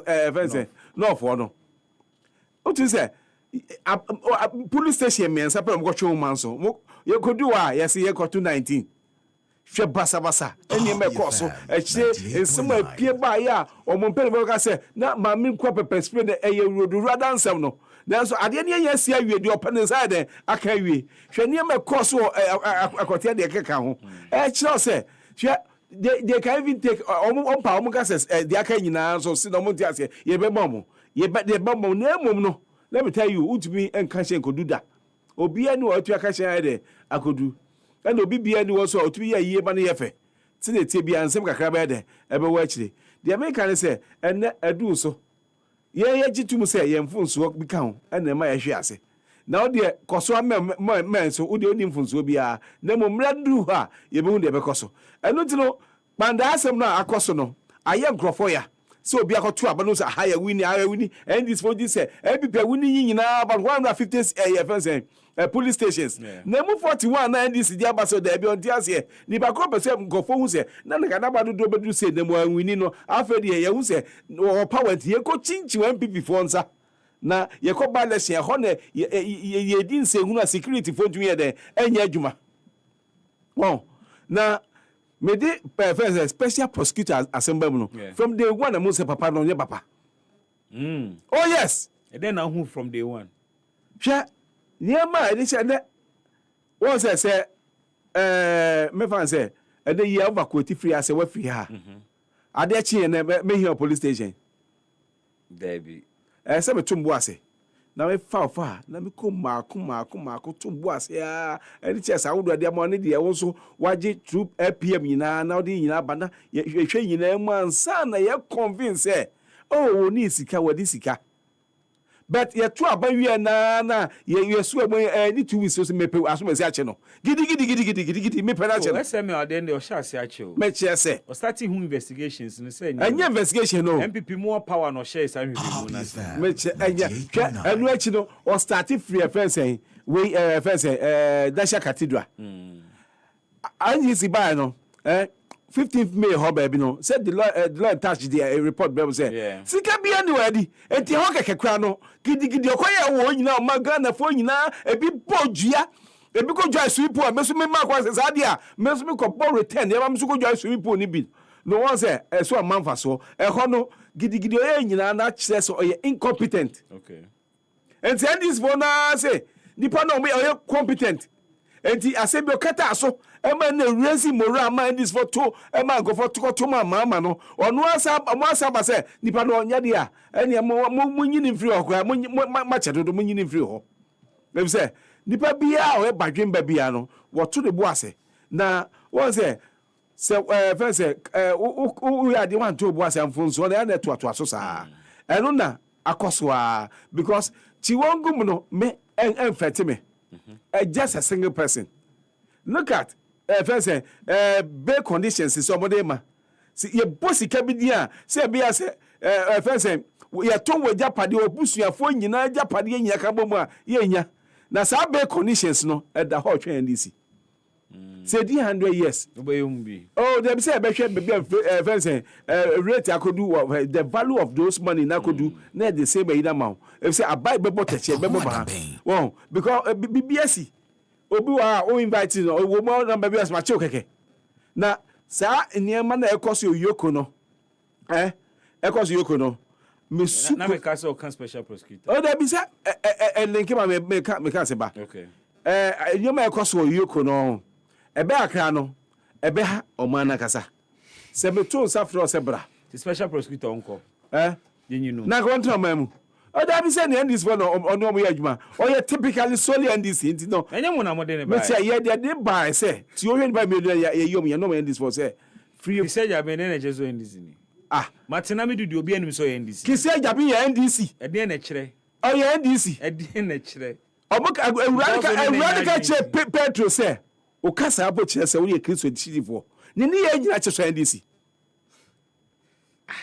o de che ye free a mecheche bi mu agiro I am from Messi Kaseɛbɔ be NDC. Georgia. Yeah, but one also on him so NDC.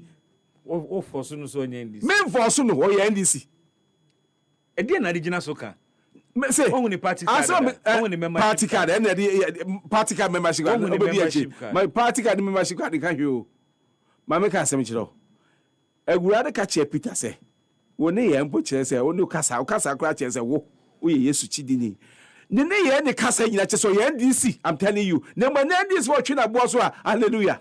All pecking in the Japan to no NDC ni. All pe why? All heck me second in the Japan. All heck a Kenneth of Ratentina NDC ni. So all chicken or hwena on do be prepare the alcohol to be wa. Nti no NDC. Enya no nti no NDC. Nti no NDC. O say ne ye ben. Oh ne ye doso. Bobie. Na kwa fa so afa say official go na say 111 na wo pagya tugu ya na ye hwe di no ka say sa asem ewu but engu da I'm telling you sa asem no official was private issue no engu da I'm telling you ye better revisit but you were in power when the verdict came when you mama ka asem chiro e dey be number san ya mama ka asem chiro sa time na ekoto aba wa clear John Mahama mama jo wa clear no democracy insem ngu sa o. Yeah, but me patch say time or clear no me sa time na o clear no na akabe say less than 2 months at our very good oko jina so gidigidi a e kire say o de adwe bi sheri party mu say access here na opeso because they make in some way chebegu na ya di ni e hwe no sa asem na mu ye because document say free bruche ba e ba ye de na o man agada wa ha no na en sese anka o ka say wa clear no na o clear no fine MPP for the awesome gidigidi me so NDC ni mama nko eche bebre enu nti no sa onu ankasa ne nkrofo ese won kwa ye na de ba yo se brabe babo so wa brabe so abapa efata adwen sakra bu atentere na efa gitwecha gigana se ba ko MP na se NDC no bo modi ane bolu kwadu na ye mfa ne tuma na se ye mfa so hwe efata ma no e na osi no modi mi abade no ba bia me fi no e ho akwase sebe sa nkrofo ya se o ko twitwa je peacekeeping ase a oda oti woda we ya for to no asade abo me be mebo bi adin yeah a big special prosecutor enu ntino juma odi enyina no odi ma ma fe wa o ma se no akwa we juma odi enya se wa aye ewo no ma side e di ewo no back e bi na o mu hu wo de ho no na let me tell you niama wo ye nyina wo de adwen bone na ta chie no tira ekutia no situation of finding ho any critical circumstance ama no say sebe at the time we fa no na ndisi for ni power at the time we fa no na NDC past ministers bi ani ho a omasem bi da ba bi a okohwehwem. In fact, Mokra na mo create Office of the Special Prosecutor. On only second occupant of that office. Inti normal say o hwehwemu bi anyabotre. Hwehwemu bi bekoso a ebefa wo mu a omukura tumi na the time. Charles Bisiu, Cecilia Dapane ho anwan no mo. Ana mu free power inso. Immediate past government officials. Mo also na was more accountable.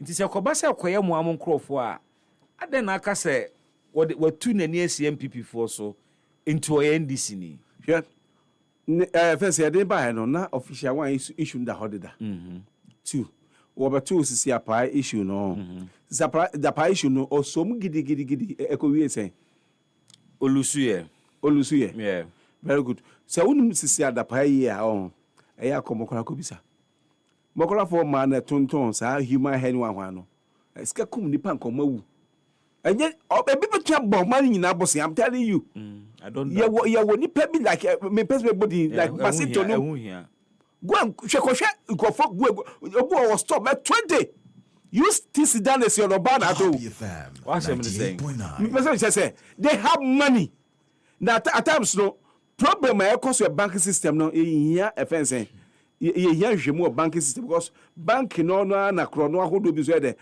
saying I don't know massive say onye competent okay and no so omuaso mu yi na omunyi no mate Prince Kuma you going to say that one cuz I confused oh me confused me am in the sound but enyeshi otu was aso de ameni mi papa since that pass on this year ben bacho So the ABI won't come to my bob, so one got okay. It's 23 July. That means na enkoto about that time. Na President Akufo say NDC ni. Anya kisi aja bin na koso asem no. Nti no ni say NDC ni at that time. Now more than 1 year. More than a year and a half. Now ni say NDC ni a o pesi unkrofo. One order ne buy. Ana o ma det na o. Nti no bet na ka say o adwuma NDC a. E no be blame why. E no ti high radio say ka say President Akufo do hwe nyame ani MP members anim. E appoint NDC for and no expose that be able play some emotional blackmailing tactics. When you tell appointing Martin Amidu, I tell Bian say Martin Amidu. Now there was somewhat friction or enmity between the President Mahama and the Basana feeling now what was NDC also. And it's all the neighbor pet now after NDC for Obian point legitimate basis being cast President Akufo or per se or attack NDC for. Sadly now the critics office no special prosecutor. I don't know any Attorney General. One mu create our office, mu create raise questions about it. And Akufo Martin Amidu buy. Martin Amidu way ya do na say President Akufo the time mother serpent of corruption na. Oya ohwetwe ne mu ebra o ya adwuma. Enyo ro na kan ye. Enye President Akufo na appointing no. Okoye na appointing Kisi Ajabin say ombra be ya adwuma. Kisi Ajabin be ya adwuma. Enya na o hwetwe na na say. Emma to the point of beto nyunka say ankwa no ma. Ono nko say ofa na waso ne nan. Okay, for that case now, say, of course, I'll go deeper into that. Or say, or be said now on China, and so we invited on cast of Kosani Hoyare. At that time, I'm patcho, not NDC nearby, patcho me boy. Not NDC nearby him. But and no, but now to create impression, would say, and I always feel NDC, maybe any problem. But the mere fact of one our friends in the is an indictment on your own intelligence. That means that one cast now I'd be in a situation say, work of NDC ni. About now OPC side that panel, not 2023 and 2024. And you allowed him to be there. And to then say, yeah, you will be a Muslim Montiasi. Every performance of Massive. Bail condition, everybody, a discretionary power. Our court and I say investigative board to exercise. Your police bill in the court bill. Police bill in the Ghana Police Service. But the accusation is that it's been abused. It's been abused. Yoko. Of course, criminal offenses and another procedure act. HSA, it should be reasonable. Reasonability is sometimes subjective. And until a court provide say, much as I name say can abuse any outcome, that discretionary power no. You can go to court for the court to ratify that case or vary that bail condition no. Because when he say nipa na oni niya juma no. Bail condition, kwan ba kwan if to determine say the quantum sometimes money involved. How I be a crime now and as a committee and who say kese. Ti eja wo na wo tu kwan a na wo free Ghana ya nya obi ma. Sika no man be lose no doors. And na ya sometimes bu gina so the bill sika eto so kese. Now say on the two we are who won kwan say about court. Say court on hwe na on assess the fairness of the bail conditions. Na say on who say court who say 100 million 200 million there another 30 million there doors too much. Court bit ma order on say on monte so. Who say 2012. 2012 is about 13 years ago. Who ni year to wayo so 54 million Ghana cedis. Look at the value of 54 million 13 years ago. The lawyers in him, no one by social media and cover MP, and assemble MPs, be free, say, or court enough from. Or court, my court ever is bail conditions. That was 54 million. It's a net will be calling the 10 million man, 20 million man. What I expect from the lawyers to do is to go to court. Court, now you are very bail conditions. I'm go for Nibia. Yeah. Enti adenti a betina na matese almost is omba ombeti yoko office wo ba bia edition bia US court is it sometimes my akenkan boy nyina MP for that be almost intellectual OSP 25-page report there's no single paragraph of mankind I know saw the by report no kan no or kire nyina so a or the matter conclusion and say coming to that conclusion wanya ka say oh maclear no but your government official one and we individual one a US court a UK court description US court ben if an case obi to bribe and obi to bribe that's the question I always ask them say okay serious fraud office and I say crime office if I report fraud office report which I say President Mahama government official one definition of it was high government official that's the definition of government official one or individual one and I'll catch and say president vice president, not a vice president. Time all bad deal lomono. A bit more raise suspicion say on your influence be also. But I don't say Now President Mahama being a vice president, constitution is very clear. We are chairman of Ghana Armed Forces and the Armed Forces Council and this council. And of course, obenya interest because ono ye council ono da man no mu se mu koto machine be ko yi. But I was saying ko hu say deal aye yi kura no. So o do hu ba mu ahwe amapa ba dwen say ukobo obi. But time President Mahama brought himself up and was involved in the whole conversation. No. He couldn't have in any way influenced the deal. First time Mahama was say a blood brother. The deal was far advanced. Yes, near Brown, time man about deal. Until Mark and kind, now you have transparency and cost. Me see a whole Dr. Joy doing for no or advance similar argument. And I was so embarrassed. Right now, you're going to a point where people now want to subject themselves for public ridicule, report or cannot appreciate the issues. There be an among the government official. That's why you lost the election. Because when you go, you want to peddle falsehood. When the OSP, President Akufo-Addo, or not actually character out, and all kind of content of the letter actually to executive secretary now. Those secretaries all kind of head in the year, but we say, or train the way say, Mahus will be a disika ward in the former president into investigating. President Akufo-Addo letter, and Yanfabia net. But you'll be fun, Bazi. Yanfabia net, a former President Akufo-Addo, and Umponi, or the upper my OSP invited president, former President Akufo-Addo. And the Uncle Becas or your ABR. When did you OSP, you man? May OSP as a. I know the better president. Now, I'm better mechanic say OSP me. I'm disappointed in the work I did so far. I had all share. Some I can find and I can't GMP before my mom. 98.9. It's not about all chubby. In fact, say you do because what I say what you born. No correct. Is to say what you born I say shame. And our cases people to say can of right the way. Or investigating matter no. It's a bad thing say any other investigative body be fast and so would. Cause a bad say I feel no all sign cross it or yonko. Because we know we are John back. And I feel could do by BLT. Oh, we see would do be able to Interpol red list. Inherently suggest say nipa kono one evidence be a chair say what the born intel cast and one find to red list so two kwanya mama nko because the born. That means you might have produced some evidence be to them. Into more 2 years I don't know. Now, if okay, evidence one docket here, I prepare. And like I say, okay, what a traditional, your money or mine kit and who diasem. And the attorney general soon I always see your money and I'm echo this argument. It is a fast evidence now gathered so far. If I bring me, send them many US are buying new institutions from one, but my dink it and one, media more, no more just like okay, Papa, why you're born bear, as a photo sober Ghana, bedi, and obeying one. Alfred Fabra, I dare channel for her. Adecha o medieba also na o say one also here nipa na ha you can't try him in absentia and you on kind it is also here nipa na ha na obi so be boa wo mpo na o de nipa na ba o kura na o say ko tu mirika say o mediebra o jeje ko mi ha o Ghana and the last then na why o say o de no court can for ta ba Ghana absentia number so and number so and na man for na ba ko demonstration say you need so I is your right they have that civic oversight as citizens of Ghana obetima demonstrate. You may think say it may not amount to the removal. That's from part of petition. O local president so me betima selection say me call demonstration me nam. Heke oh you chief justice over e free so. That's me we are me who say president betima hu. Na am say me communicating here. And I respect their decision. But I make and say this current OSP Kaseɛbɔ being for me is playing a psychological game with the people of Ghana. Really? What he does and he say or study the political temperature, the political environment. The moment a man for casted doubt on his work.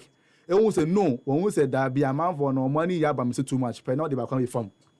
And to when one Mustafa Hamid call in the video be a trendy or make case and say a dead and I say case useless. Useless, or can we be an trendy? Useless. I dare change, I know what a year but to say, oh, on no cry in the case, no property seen a yes easy.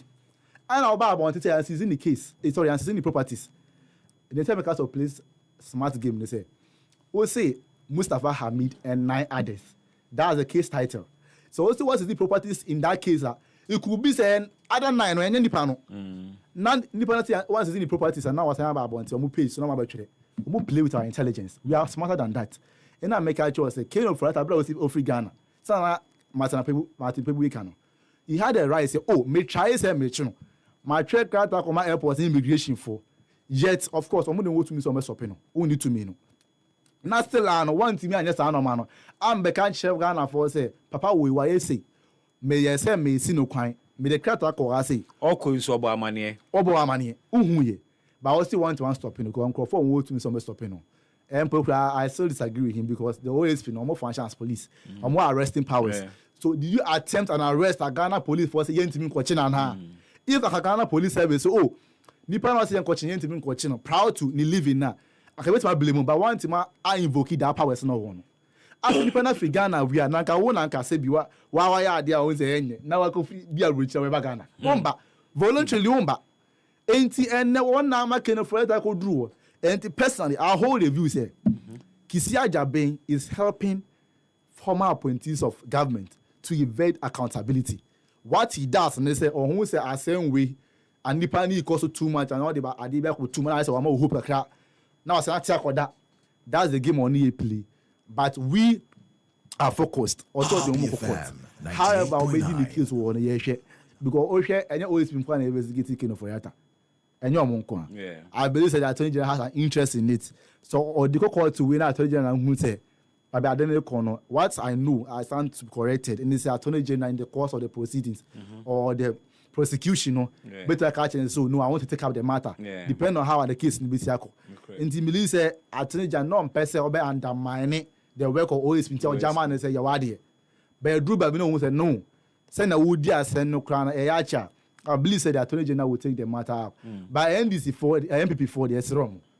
So our propaganda now more than share somebody co-opposition. They should learn from it.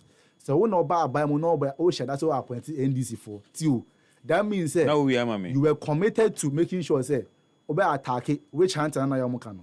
That means which hand and now person here. I didn't see I wouldn't say so called politically what time for politically what time for. Now go appointed be our time for no muse. Find what you nipano. No person here say assemble who we are say nyamia. One kasa nipa. President Akufo-Addo adwum po. Ni team pona ya name papa be either in do one. Or say na MPP for grassroots and na ni aduma ye no. Na president Akufo-Addo appointee NDC for enti enne MPP for grassroots mu ti a mamon ko to aba ma obi on president Akufo-Addo ye aduma bia. Me that's mistake na ba omi aba NDC for na person appointee. I know your interpretation. That's not what you said. I know your interpretation. And yes I know kan. Na obusa me question me say sanka medi boni bi ene e hwehwe bia yeah ana go di abrucha ana makopia abrucha nka beba me wan answer ma otimi answer memma baby amu pe bia mu fa case ni nko memma obi kwa kamemba anyway Madam Jimenza ase ni tike kan George ana no so kaku no bi kaku bi ahụ send na me kaso so mu yuku 98.9 Seditik kan ewo kwa ben so won say the petition that president enim say empam no so no ono ne three other commissioners of the EC bi say so bo pam na eno no me interest nim listen to me say why bibi etia mra no na mra pese yi free ho why not but so pam we na nyamra ye na yi nkofo afi ho say me chire say sa nkofo yi free ho no ampos ya ka kan yan boni be no makoe mfo so be no maye to a sense of ya obi original rank na de bana say o mo pele fo so bi esi form a enye abonefo sem na waye no de me ka to say na kwa empenifo na wo senior sekurado say the owo na mpa at immediate person wo ho we say obi wa service nkwa no on 15 years when so o kofi abrante a wonim to ni bibia ye ti say ebia de nim bia bi wo ho a na bebre na de ko American wan ko dwen omo fence am force e wo ho no na James issue no so you free ho why you na free no grant o ma lose fence unwini abato na nye na be ma lose abato no Ghana for nsem na de na fence ba ko no mu ye free fence kura o Charlotte say e na wanye ono de ne de kura de o say omukum procurement ho ntokwa bi epo ya mo de pay public because that go for the abase ase abatu ko ya no kwa no o say edu ko tehwe ye no osuso ni mu bi a person announce no ase wa program results bi da e dia fa nchen won ni sem bebre basa otuso boas obe wia ma ndis na so na amfa endinti no na go for a percentage na bi se pam na nkeye na so na do tutu mi ka se ko pam no de mo no fence Georgina na mo keka no ho nyina no ekun sika ho ne procurement bi ho saa mo ga be pie badwam kikire na betodwa ɛno na mo gyina so yɛ dɛ ɛpam no because ade a ɛfɛde na ɛnse sɛ yɛbɛte ho asɛm kora bɛkɔ baabi a ne sɛ matumi ayɛ dubious businesses bi wɔ baabi a apie hoo ɛno na mo gyina so yɛ dɛ ɛpam no wodeɛ no toto fɛnsɛn chief justice madam tukɔdo hɔ a ɛmfa baabi a deɛ meka to ase ɛno nti no sɛ ɔmo ka sɛ fɛnsɛn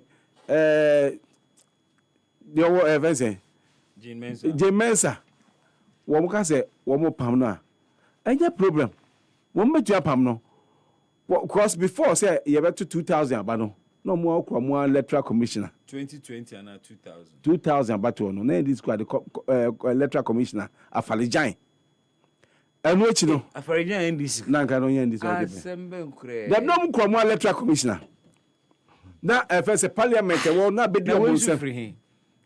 Since when did Afarajan become Afarajan NDC ni nsɛm a wɔkyɛ dɔɔso yɛntwa so 2024 ɔno anoma declare for president mekyerɛ sɛ 2008 ɛyɛ 2024 Kufuor deɛ 2004 ɛbɛyɛ sɛ 2000 2000 me shall to 2000 na ɔmo akura mo electoral commissioner also Afarajan yes ɛna 2004 was na ɔmo aso na military de hyɛ ɔmo nsa baby biash police be biash ɔmo nsa me ba na so yes still ye wini ba power asɛ America no de make what ma say and na the same Afarajan or NDC ni me kyerɛ sɛ a supervisor 2004 elections yam pam no yam pam no okay Eros BBCC mako yam pam no listen to me yam pam na nwo letiko even though issues were ho very good yam pam no yes and we need 2004 and 2008 no ye lose you ya me president say enfa ni pot enfa ho asuma na esense wokokunto kwa ono the referee e won nsa no rekọ what the first judges na omo ebia na won nsa na ekọ edodu ho a enya afre ho referee be mark bia ma no so ogbo baako na so ball baako a ye mark mienu ma enti obebo ngwotwe ansa wo baako no kwa ya ka tumi no okọ nanim ana so be ndo ko preko eno ti ma nya omo se yesesa we yes MPP enti ma ana mo hwe ntokwa ekoso MPP mu se ebia ono boke baomia wanhwan omo keka mo ho mami cho mo so mo de enso na nkwa so ede eba because say awoso asi hokra ma rekopoku yi ni ti no ama ebiti keka papa I'm telling you hot to say ye de we dream o se be akonya beto a ye pre ho ansa ye fa hene no na de make omo kan eto bia o kasa na so hwe akasa do dance wo sise no saa de no olden days of politics are draftism atwam just come with your point and then draftism draftism say you nyini wo politics mu na ofa fence ma hwe asem bi o kan ma qualify to different way it doesn't work. George made us say Prince Pomi and MPP pa na they say one someone say power is indeed transient. You see that we are say democracy na here no say per se democracy is rich now. I was say if emotions free. The law is the law. It's simple as that. Sanya your former chief justice can and your can and because one of the very principles I underpin every good democracy, a rule of law. Say you should act strictly according to law. And now when you be feeling into a man minister tax ke akoto dan no one tia tax on ho no ke no obi an kotana baba an ka say oh enye grave enough an ka tax an ko go tia back da bi ati ko tax o an go better an ko tia back no da bi o ko. And the question is obi wa ye boni ana wo nye boni eno ano enye say boni no mu du o ti atema na kan na justice no kranka no ba ye to come for the back no enya ba oba ode ni ko emma na eda ho a ye wo traveling policy e chemu ze wo official or unofficial travels emu ni ehin no ko ye that's the question o kire wo say wo ko we ya we no dey betima fa na ko wo ko we ya wo dey betima fa nipa we ya ko ana wo ko unofficial travel no dey ukunu ni o maka ho ye ni problem but for one kasa tu sika etua enye no ano ana afa uko tua sika tua pedi e momo na afa ye ko kan o si o na nipa ne ko ba be no de ne ba ko na de ukunu ko a ye nka se o ma woni ukunu ntu kwan se bi teacher say o yi na current one o tu kwan obi ntimi nche ne se emfa wo yere ne o banko obi ntimi kan nche ne sa ba bra ko du holidays no de ye nka se o ye ntimi ntua o mo PDM ne ayi nka ho nti no oh yes I did now what yamra yampa na yampa afa moti hwan na approve sika no but the question is oh happy FM na mo ibi am accountant na say obi ohwe mu sika asem so na ehun ni hu kwan say obi double salary na I can say okay man to tell me double ibi for the next month into me no so hwe eyamawa so why body ana o ka say oh say me kan so na ye adnti anka on so wan ba wo de wo ye no na won say ye body. That's the question you ask yourself. Constitution is operating. A man for a independence of electoral commission. Obian guys are independent. Now parliament on you independent too, cause it got a separation of powers. Some executives are independent. Yeah. But our independence is hard time. I was a call down. It's not absolute. Any absolute that. A creature of constitution. Constitution in the its preamble, culture, even the very principles, say probity, accountability, transparency. Enti only baby I am found only baby oh. Manchester Constitution na grant to independence powers no. So independence and unfettered and absolute. Enti at any point in time bian you bet mark say okay, can I account for your this? It's simple as that because ninta yakasa and say all your mind sika any dijuma. Now obia ho kwan say obetwe petition. Meti petition but writing a petition and submitting it does not automatically amount to removal of any person. Obi abet work say EC board can nante nyemefe. Or the president, China president for the chief justice now put the committee together. Committee no share now who say asem na odi abanyansa wo ma. Asa no moti ma yipa no. Ba nyansa ndimu a ometu agu. Enti asem we na aba no. Obi na o say one force is very clear. Normal bit ma yaje medina so ka say o free ho. Ebia wuntimi juju ma yi. I say misconduct. System misbehavior. In the sound of man, I watch on the petition. It means somebody able bobo who are you need not say ebia or incompetent and I say wa act wa misconducting him. And one no. Although on my a hint of what it is, cronyism near there. But I didn't expect him to go into details of it. Because a petition was submitted is not meant for the public. Into wait time I say, oh, cronyism there over what she's saying. That be details of it. No, I don't have the benefit of it. Yeah. But the information is at any point in time.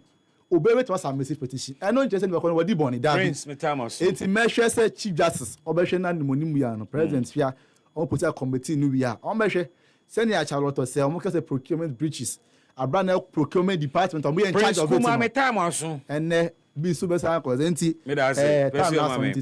Prince Kuma, a member of the NDC Comms Bureau, and opening George as for JSU, a member of the NPP Communications team.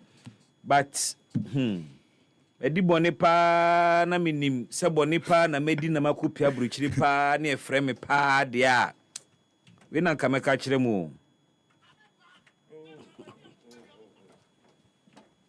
enkota mo na so efensi ya midi nkofo we achia. Anyway, up next Happy FM the news 6 o'clock there no meda team na say nyame adomo chi na besenhia.